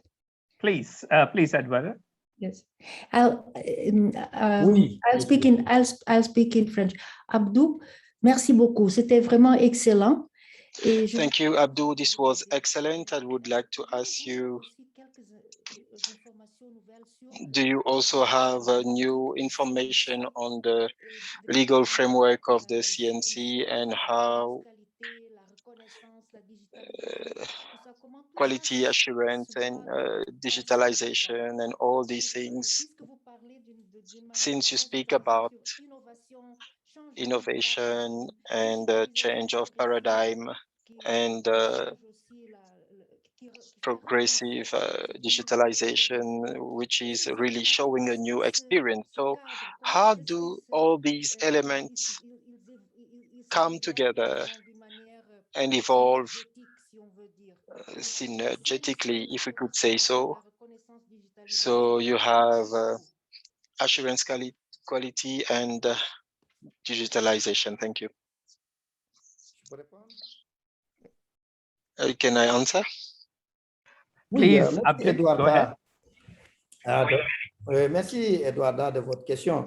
Thank you, Eduarda, for your question. Like I said, these are new challenges we have to face. In this context where we have a lot of institutions, if I can call it so, that are working together. So you need to have that synergy of practices and methods. So you have to be innovative. There's other elements in this puzzle.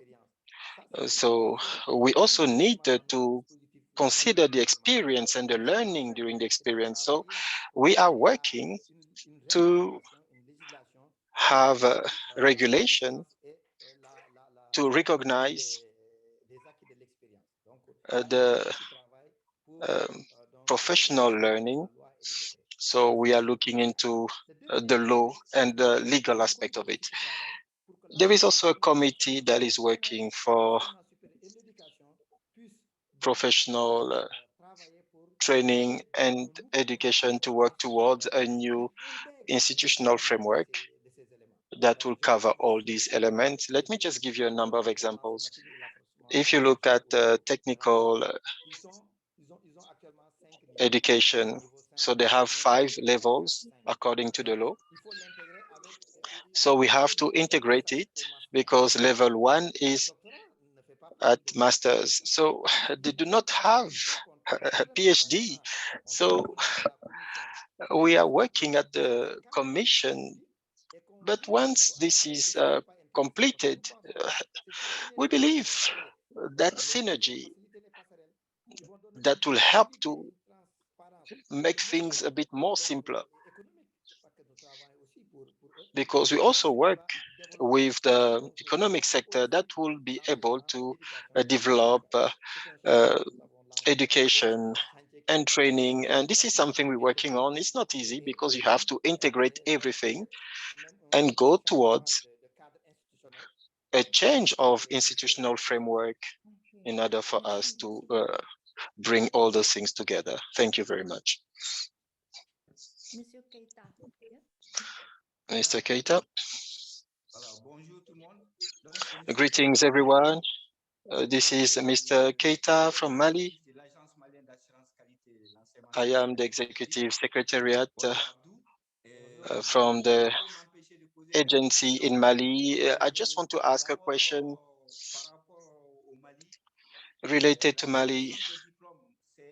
The recognition of degrees,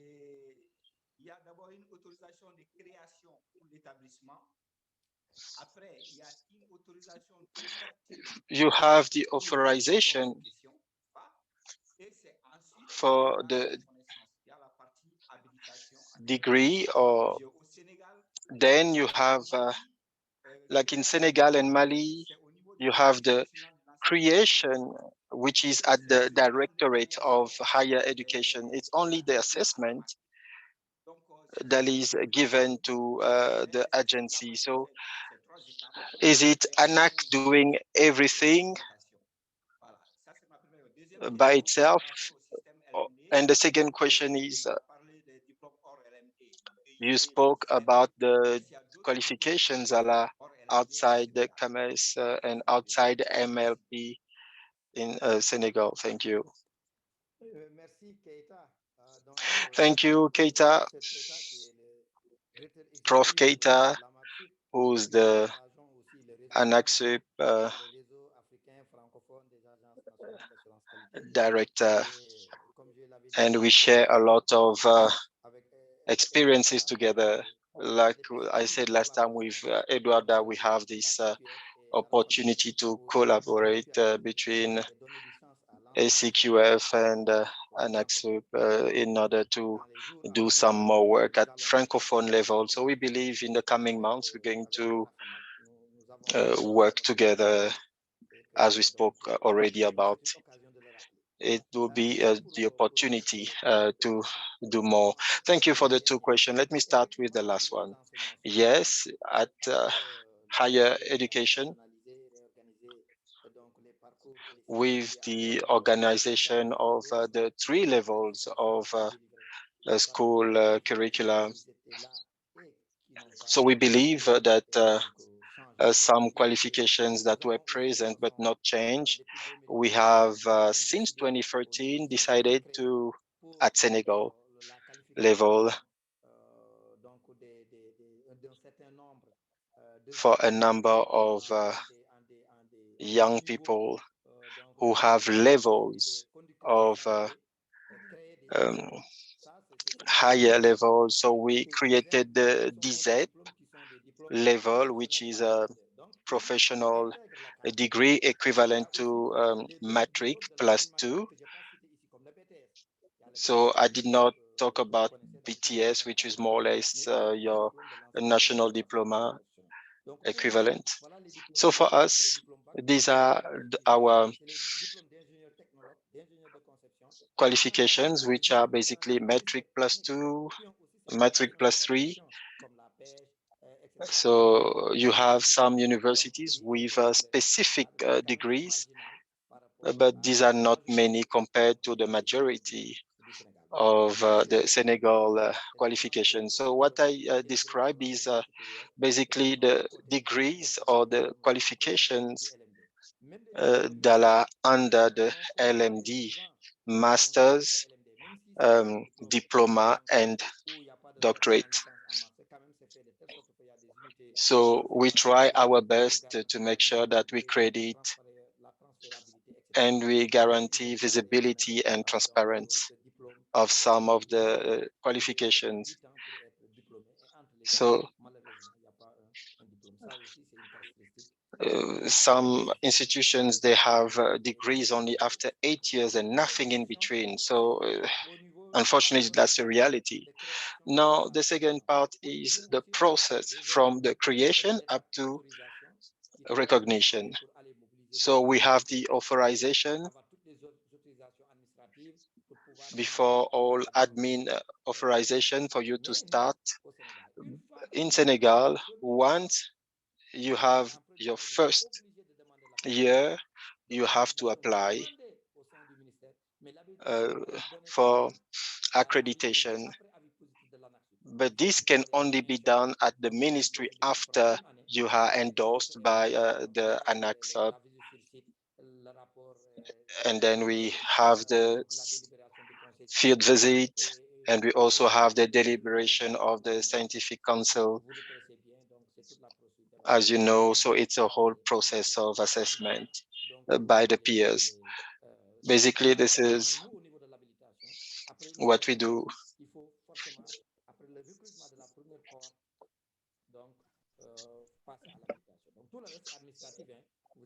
So you can see everything is admin. You're talking of banks. So you get all the admin authorization to start. Once you've started, now you need to pass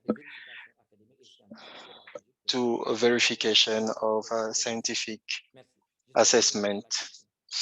I hope I've responded to the question. Thank you.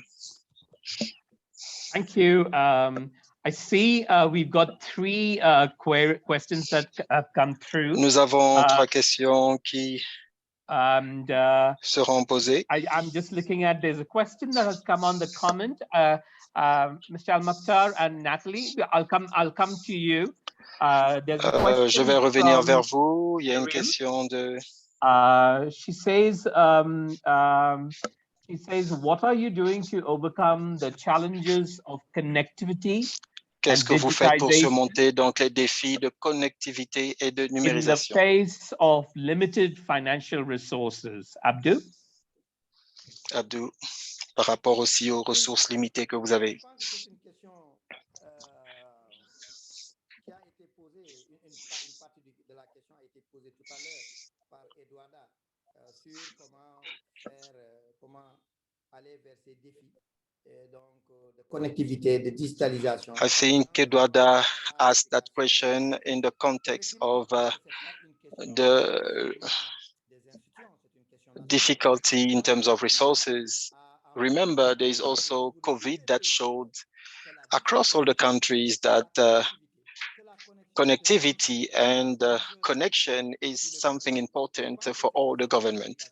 So it's not just in the sector of education, it's in the transport, administration, and everywhere. We are aware that we need to work online and we need to invest in it. So with this change of paradigm, the states are obliged to go in this direction. So we have a lot of projects to go towards connection everywhere, 4G, 5G, across even rural areas. In our standards, we have one that is very important in assessment, is its equity. And in terms of connectivity, we don't want rural areas to be for the schools that are issuing the degrees. They have to make sure that they follow these standards, because we also have this issue of inclusivity. And this should not exacerbate the disparity between rural and urban areas. And we have to work on inclusivity. In this policy of digitalization, we have to think about it. Thank you. Thank you. That is a very important point you've raised, Abdu. Now I'm looking at the time, and I know we've got one more presentation to go from Natalie, but I know there are questions. Can I take the two questions one after the other? Al Maktour, you can go first, and then I can ask Natalie to also comment or ask a question. Please go ahead. Monsieur Bakour. Monsieur Bakour, vous pouvez poser votre question.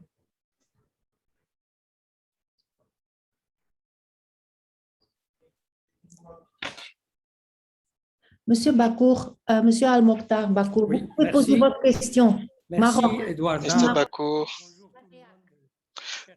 greetings, everyone, colleagues. Thank you to all the speakers for the presentations. Thank you, Abdu. I have a question. You spoke about the criteria for qualification recognition in Senegal. Of course, you got the national qualifications and the ones within the CAMES space, etc. But you also spoke about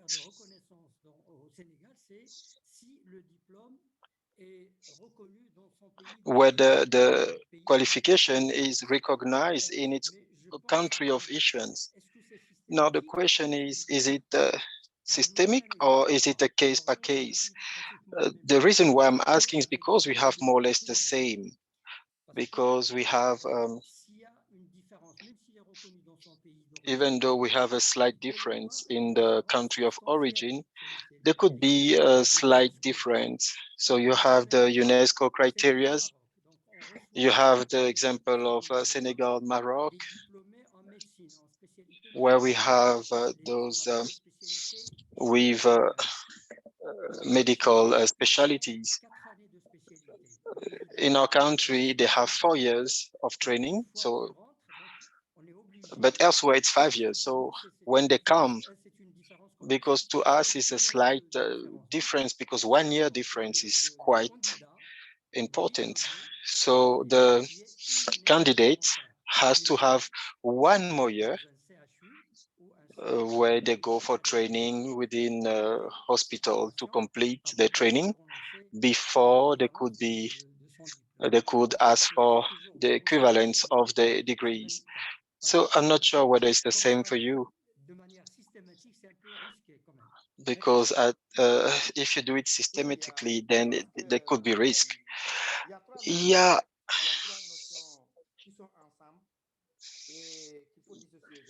We have 3 notions. First, you have recognition, equivalence.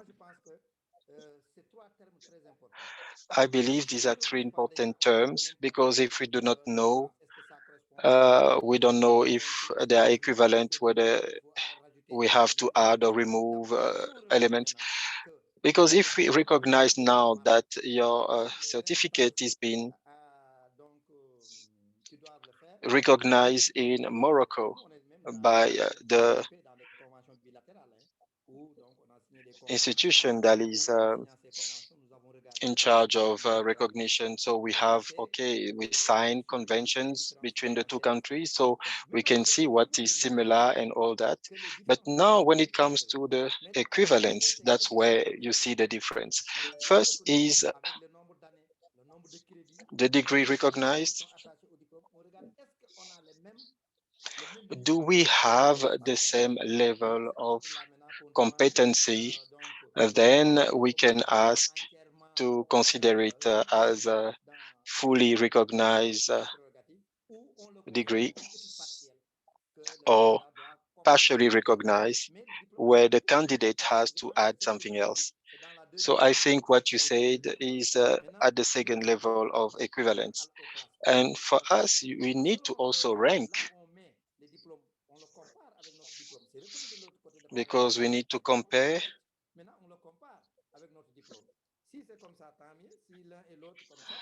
Then we can compare. If it's equivalent, then fine. So basically, that's the three levels. Abdul, please wait. Excusez-moi, alors je parle sous le contrôle de Madame Thiello. Alors là, il faut pas. Under Madame Thiello's guidance, we cannot speak of recognition, but eligibility before we could do the recognition, because for us, the recognition is equivalent. For us at national level, this is about recognition, equivalence. So we first acknowledge the certificate before we look at its equivalence. First, we want to see if the candidate has been able to supply all the documents that are needed. We're talking about the same thing, but using different words. It's basically what the decree says that I'm saying here.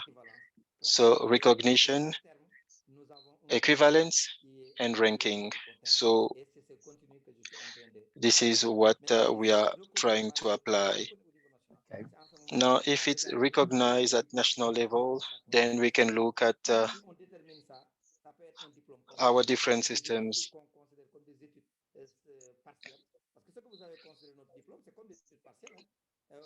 Because what we have here, they have to complete a full year. But then we could end up with your diploma. So you have that year of additional training before you do the recognition. So, yeah, you can do that, it's fine. Basically, that's my understanding of it. Right. Thank you. Thank you so much, Abdu. I love this discussion that has been taking place. This is what the webinar is all about. And I'm hoping that this can continue, these discussions can continue. And there's so much of learning that, as other countries that have participated, there's so much of learning that has come through this whole area of equity, inclusivity, digitization. I find this really very interesting area. I just want to go. I'm very much aware of the time. We have one more presentation. Natalie, I see your hand is up. Would you like to raise your question, or do you want to go into your presentation? I want to leave it to you there, Natalie. Yes, thank you, Navin. Je continue en français. Hein. Merci. Please allow me to carry on in French. Concernant la référence de M. Bakour et les critères notamment du Centre Équinarique France, je vais y revenir dans ma présentation. Now to come back to the presentation earlier, I have a question for for Mr. Sissi when it comes to the ANACSUP. They came to visit us in France. Is ANACSUP in charge of recognizing the certifications, the qualifications from some of the schools, from statistics and others, or is it only from the ministry? And we said that digitalization is very important, especially in France. We want to check, verify online the degrees that were obtained. In Francophone Africa, we have a bit of challenges compared to English-speaking Africa. So does the university Cheikh Anta Diop, for instance, work on projects of maybe publishing results online and all that? Thank you. This is for Mr. Sissi. Thank you, Nathalie. last time we came to visit and sharing the experience, so we could have transparent systems to allow stakeholders to access reliable data. Now, for some of the schools that are guided by a number of texts, specific texts, but if they have to issue, say, a national diploma, a master or PhD, they need to have accreditation by ANAQ. Otherwise, it is not recognized.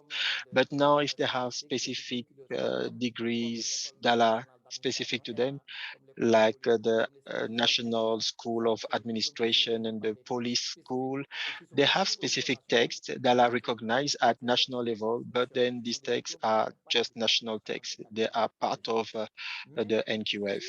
However, if they are part of the MMLD, they have to be part of the ANAQ recognition. I hope I answered to your question. Now, the second one is to how to go and how to make sure that all the stakeholders have reliable information systems where they can access information. When we look at all the qualifications, sometimes they tell us, no, we have some issues of feedback from our side, but every time they ask us or they request from us, we always respond, and we make sure that we do recognize and respond to the demands. So sometimes you yourself send us clarification demands, and we respond to clarify the level of accreditation of such and such qualification. But now for the university, Sheikh Anta Diop, there is a work that is done to digitalize, and a lot of work is done online. I believe in the next project, we are going to put online all the results so we can directly verify, and it will reduce fraud and the number of issues that we observe at higher education. It's not just in Francophone Africa and Senegal, but you know, we want to reduce these issues of ethics and fraud that tend to grow across the education sector. So we need to make sure that we're able to detect the fake that looks like the real one. And we need to have these information systems in place, not after the first, but third year.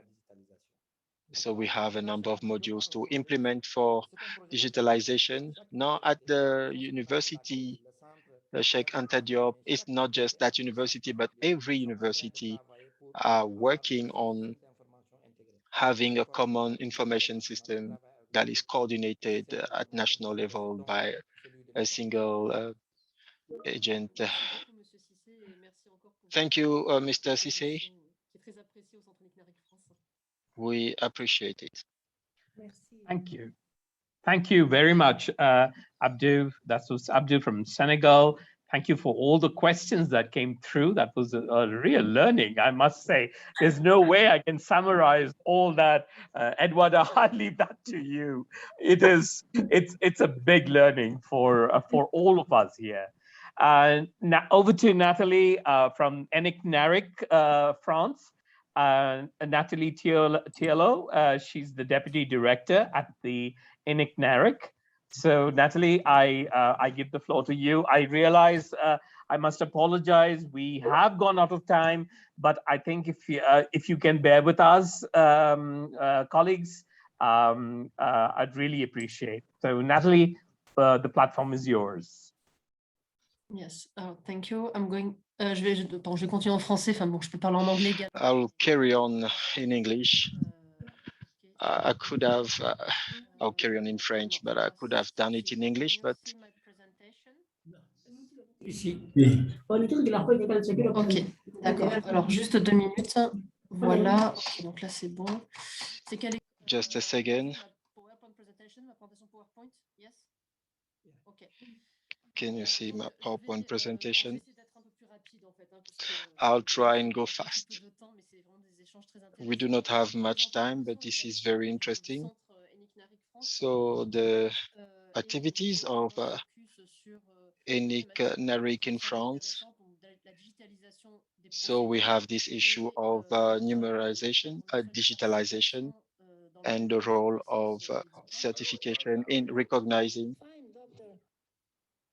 Alors, concernant le centre Enic France, en fait, nous sommes membres de France Éducation Internationale, qui est un opérateur du ministère de l'Éducation nationale et du ministère de l'Enseignement supérieur, qui œuvre dans la coopération éducative à l'international. Our organization is working at international level. You know, France Education International, they use French across the world. In their communication, we have a lot of education cooperation in Maghreb. So you have the recognition of qualification, and we also have this program just to present the national context. Now, when it comes to the Eric Narik France, we are the only center that recognizes qualifications in France. Our objective, our main mission is to assess foreign qualification by French nationals or from foreign nationals. So we have this attestation and this recognition of comparability or study level. So we compare the foreign qualification based on our NQF in France, and we also compare it to the European qualification framework. So remember, we're looking at recognition, we do not do equivalence. Now, when it comes to recognizing the study level, this is for people who did not complete their degrees. Maybe someone who comes with a national diploma who's not completed. So we have this recognition of this study level because they still need to have a small part to complete for the diploma. Now, for someone who went to university for 2 years out of 3, we still have a bit of recognition around that. So this is the main mission. Now, the second one is to tell the different bodies so how we work. We are working based on the European guidance, and we have guidelines at European level. And we are not looking at health qualifications. Anything that is related to health is not our competency. There are ministries and other authorities that are recognizing these qualifications. So we tell our colleagues within the center and outside France about the latest on the development of the European space of higher education. So we're discussing about the national and international projects in terms of degrees and qualifications recognition. So we have about 23 agents, 15 people that are in charge of assessing the degrees. We have 2 geographical units, as you can see on the screen. And we are also members of the network ENIC NARIC with 57 centers across the world. which is the European Network of Information Centers, and NARIC is the National Academic Recognition Information Centers that are created by the European Commission. So you have a network that promotes the mobility of people who have a foreign qualification. We also have this training in France because we are members of the European Council and also members of the EU. We have also a double hat of ENIC and NARIC. So below you have the link to the website where you can have information from regional and national conventions. Here you have a small map of the network, and then you have these reference texts on which we base our assessment. The main one is the Lisbon Agreement of 1997, which is for the Europe region as defined by UNESCO. And during this convention, it also recognizes in a flexible way. So what we try to do is to encourage international mobility and not try to integrate the foreign qualification within national structures. So we have to consider these specific characteristics to other frameworks. We use Article 7, which is very important for the specific procedures for refugees and asylum seekers, where we have specific procedures in terms of lack of documentation. And we also have different texts to cover this convention in French, in English. I'm not sure about Portuguese and others.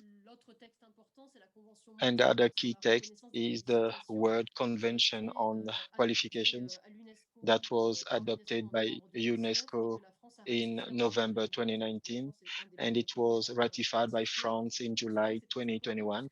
And this text is very important because it's the first legal text by the UN on higher education at global level. It's a reference text on which we base our assessment of foreign qualifications.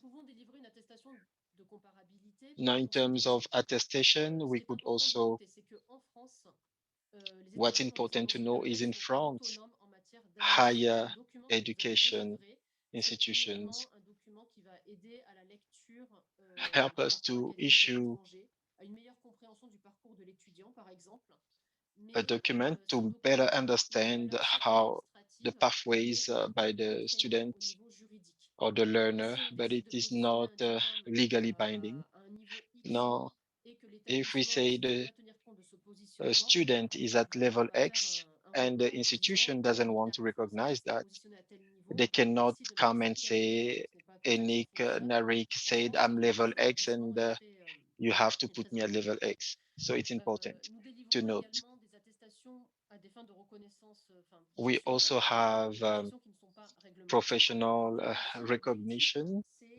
The objective is for the employers to, of course, know the level of qualification of the employees and to position them properly on the salary scale. And that's very important. And the last point, since April 2020, we are in charge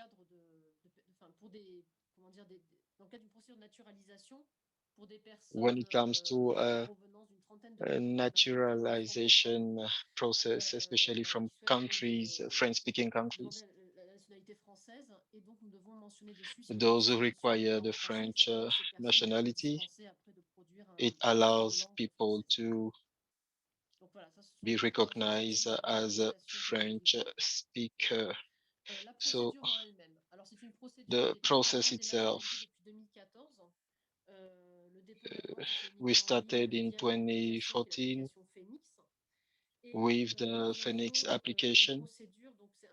We have a process. It's a one process across the world. It's for free for refugees and asylum seekers, but others can pay a small fee.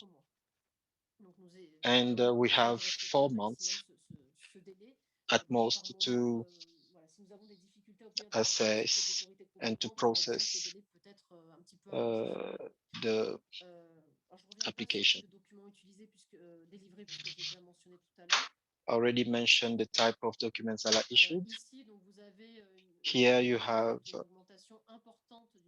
an increase of the number of requests since 2016. It almost doubled. Now we are in 2020. We have about 38,000 applications.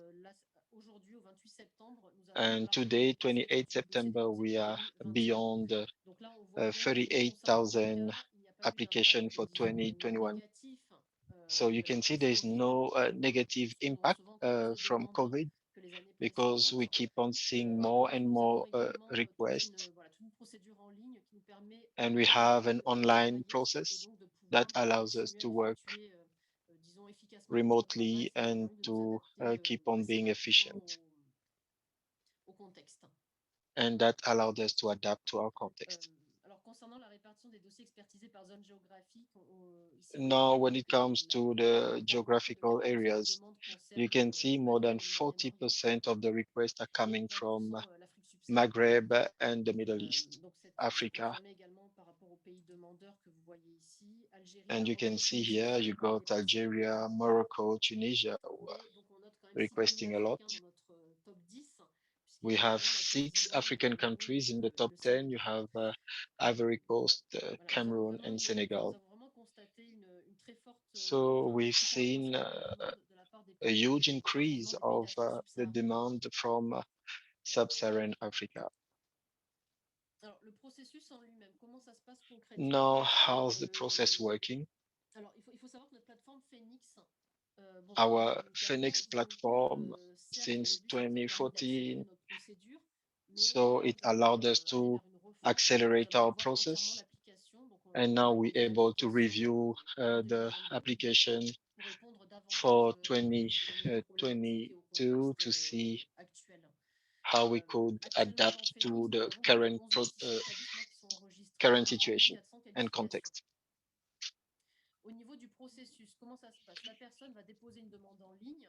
At the process level, the person is going to have an online request and it will be assessed. And if everything is done well, the person will pay, except for refugees and asylum seekers. Then it will be validated automatically by other assessors based on the difficulty of the process, and then it's going to send via email. So it's a rather simple process. Let's say you have a Senegalese matric. It can be processed within 5 minutes. But then if we have to do research and identifications, then it would take much more longer. So we keep on improving our practices because we participate in the different projects, Erasmus Plus. And under this project, with our colleagues, we produce a white paper. And I will send you the link to the white paper. Unfortunately, it's completely in English. It's not in French. It's a very interesting tool when it comes to digitalization at global level. We also involve in the database under the Q entry project. I think it's open to everyone. It's a database where you have the qualifications for higher education across a number of countries. And then you also have DigiRec, which is limited to the Anachoric network. Then the last project is DECA Connect, which is an interconnection project between the database, which is based on DECA, which is quality assurance at European level. And you also have some African schools, and which is also including our database, which is the Phoenix database. So it allows us to have a bit more flexibility for the users and the assessors, and also to strengthen the security of the document that we issue. If you check, our attestation is still on a PDF format. We use a QR code and an online verification mode. Sometimes we see there are other assessment criteria, so we have to be careful across this. Now, what are the criteria? Like I said earlier, we have two criteria. We first check whether the degree is recognized within the origin country. So it depends on the education systems that have different terminology. So we're looking at the status of the institution or the institute, whether it's public or private. Now, once we have confirmation that it is recognized, then we now assess all these elements, and that will allow us to position the qualification. So France has a number of agreements with other countries. We are going to check whether there is an NQF within the country of origin. I can tell you it's a huge, huge problem. When the NQF exists, it makes our lives much easier.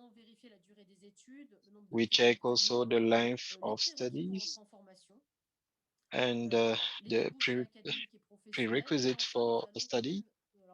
And we also look at the components of certification, whether they are doing thesis or things like that.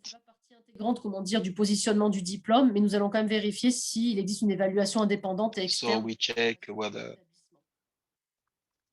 the school has an external assessment as well. So we're looking at these formal indexes. Here you have an example of the attestation of comparability for qualification that was obtained. This is a metric from Guinea.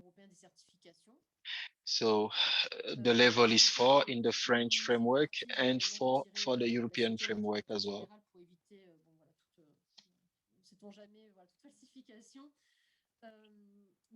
So we always check with the national authority to check that it's authentic and not fake. We also clarify what are our assessment criteria. It's important because you want to give people the chance to appeal if they feel the decision is not right for them. But then they have to bring the documents that show that it was not well assessed for whatever reason.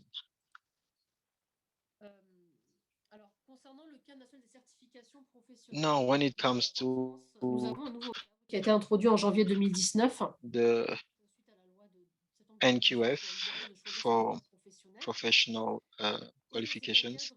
So in France, we have this framework that's really interesting because we have national institutes that are centered on the European framework. You have the link in French, but there's also the page in English. But here you have more flexibility. And then you can see the learning pathway and also the mechanism for lifelong learning. Here, this is very positive for us to compare foreign degrees. It's the only framework we have in France, although it's called National Framework for Professional Certification or Qualification. It includes everything, including the ones from higher education. All the qualifications are going into a registry for the French state recognition. Now, at national level, we have a lot of partners, well, national and international, because together with Albania and Italy, we are chairing the Lisbon Convention of recognition. So at institutional level, we are working with the Ministry of Higher Education, and we also work with higher education institutes.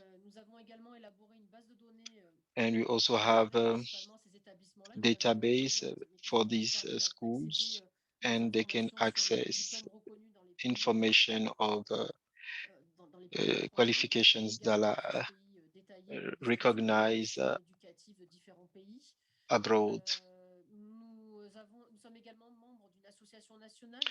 We are also members of the MENS, which is the National Association of Higher Education. For employers, it's a bit more difficult. We also have a database for employers, and they can access the database. And we also have training with other bodies. And we also members of the blockchain group of education in France.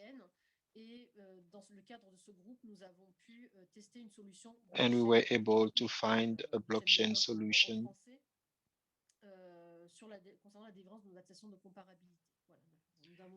on the issuance and comparability.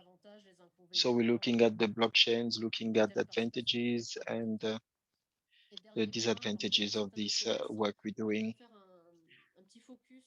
Here, I'd like to focus a bit on a project that is really very important to us, which is funded by the European Council. I think it's what I saw in the publication when it comes to the refugees and asylum seekers who do not have documents to show their qualifications.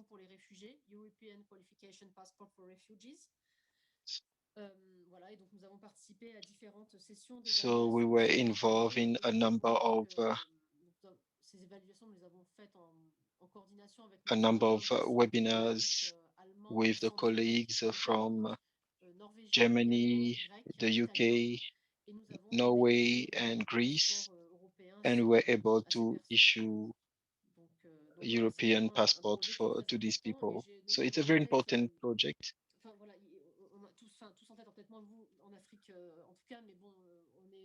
Of course, in Africa,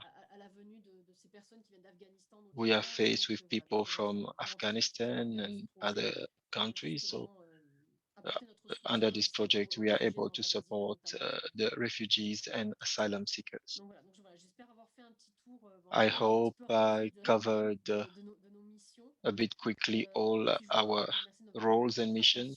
I'd like to thank you for your attention and thank you to Eduarda, Naveen, and Miriam for inviting us.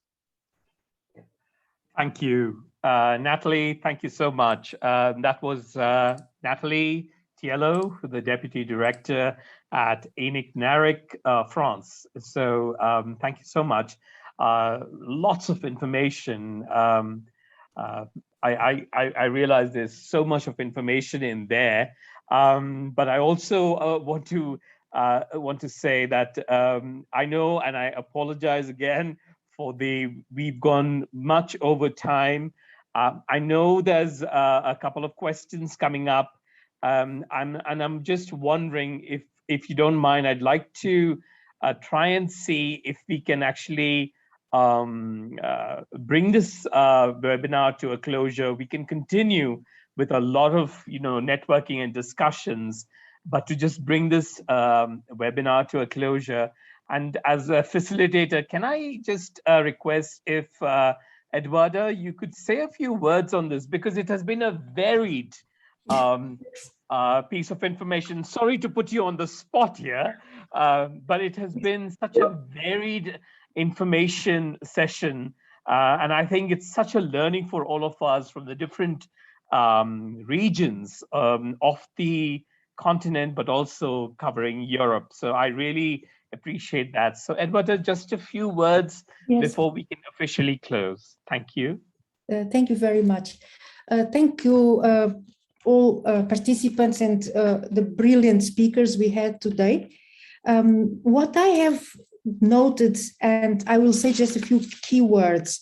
Of course, we have the issue of digitalization responding to an impressive and important need for change, for rethinking many things, for making processes more efficient, and of course, responding to remote learning and remote work necessities. So this has been a very important theme that has been on the agenda today. And we have also seen very clearly, let's say, cooperation and similarities may be by region in a way. So we have seen this from the first presentation, where QCTO mentioned, for example, SADC, the role of SADC. We have also seen in the presentation by Gabi Iswatini, the Council for Higher Education, so this idea of commonalities in the region. Then in the case of Senegal, this was also very clear, and Abdou notably mentioned the RAFANAC, and even, let's say, a certain appetite and readiness to cooperate with the African Continental Qualifications Framework. And then Natalie was very clear, very, I would say, elaborate, and I really thank her very much for having so well indicated the central place of national qualifications frameworks, also regional qualifications frameworks. The EQF is an example, and how much the information from national qualifications frameworks helps the recognition, verification, transparency, portability agenda, and all the processes. Thanks also, Natalie, for having made some, let's say, clarifications about equivalence, reconnaissance, eligibility. And in a way, I think all of you have also made an important point about interconnections. So interconnections between countries, institutions, and of course the interconnection between also databases and digital tools, instruments for management of qualifications and recognition processes. I think there is such an enormous movement in this direction that it is really worth one day really just doing so I don't know, a really kind of a high level inventory of all these initiatives, projects that are going on in this domain of digitalization, la numérisation. It was really impressive to see all the projects in which le NIC Centre France is participating and also benefiting and sharing all this information. So I think the webinar was again very enriching, inspiring, and I think we all go to our different directions with this need to go and look more in depth into the various links and pieces of information that we have in all these presentations. So this was an appetizer in a way, and we all want to go deeper and know more. And I think this is a very good result out of a webinar when people are so interested and they want to continue learning further. Thank you very much. And I'm really happy that we had such a good dynamics today. Again, thank you. Thank you, Edwarda. And again, I reflect the same thing. This has been a wonderful gathering of ideas and discussions. I loved the heat was picking up, and that was just so wonderful. And I really enjoy when such interactions begin. And I think you're right, Edward. I think in many ways, and even Miriam mentioned this, we seem to be getting better and better as we're going along. So I'm hoping, and I just mentioned that in the platform, I'm hoping we can create some kind of a platform where we interact, talk to each other, or even just discuss various issues that are coming up, because there's so much to learn from each other. And I'm just beginning to see just this little bits of interactions are making so much of a difference. Miriam, would you like to say something as a closing? Okay. Just to thank everybody for coming, and you know, it's great that everybody stayed in, but it's worth it. It's really worth it. We need to quickly work on some platform for us to engage, because now I'm seeing, you know, South meeting North, and even ourselves within the continent, linking and working together. So this platform is very good, but we need to now take it to the next level. We get each other's contacts. We are always communicating and sharing information, because I know, for instance, people still have questions for Natalie. How do they continue this conversation with Natalie, you know? So for the benefit of everyone. So thanks, yeah. Guinea-Bissau is, yes, we have more countries. Guinea-Bissau. Guinea-Bissau is new, and I'm so happy to see them here. Oh, wow. This is lovely. This is great. Now, it is coming from the capacity development program of AQF is working with Guinea-Bissau. Yeah. We have also added them, and they are here. Very interesting, really. This is wonderful.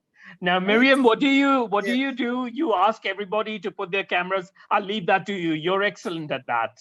Yes, and Eduarda and Erica are the best, you know, photographers. So everyone, we need to put our videos on so that we can get a group snapshot, so that we know who was here and so on.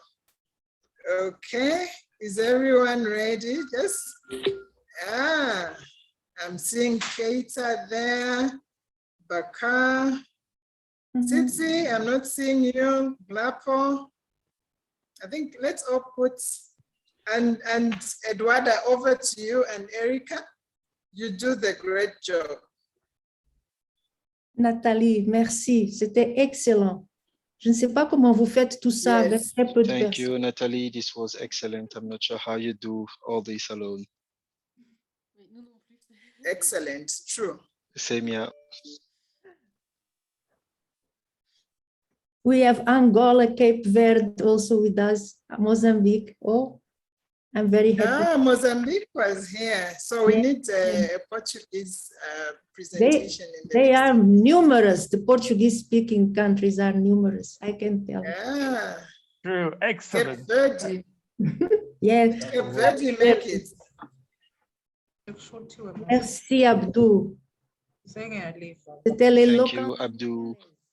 That is great. The Senegalese eloquence.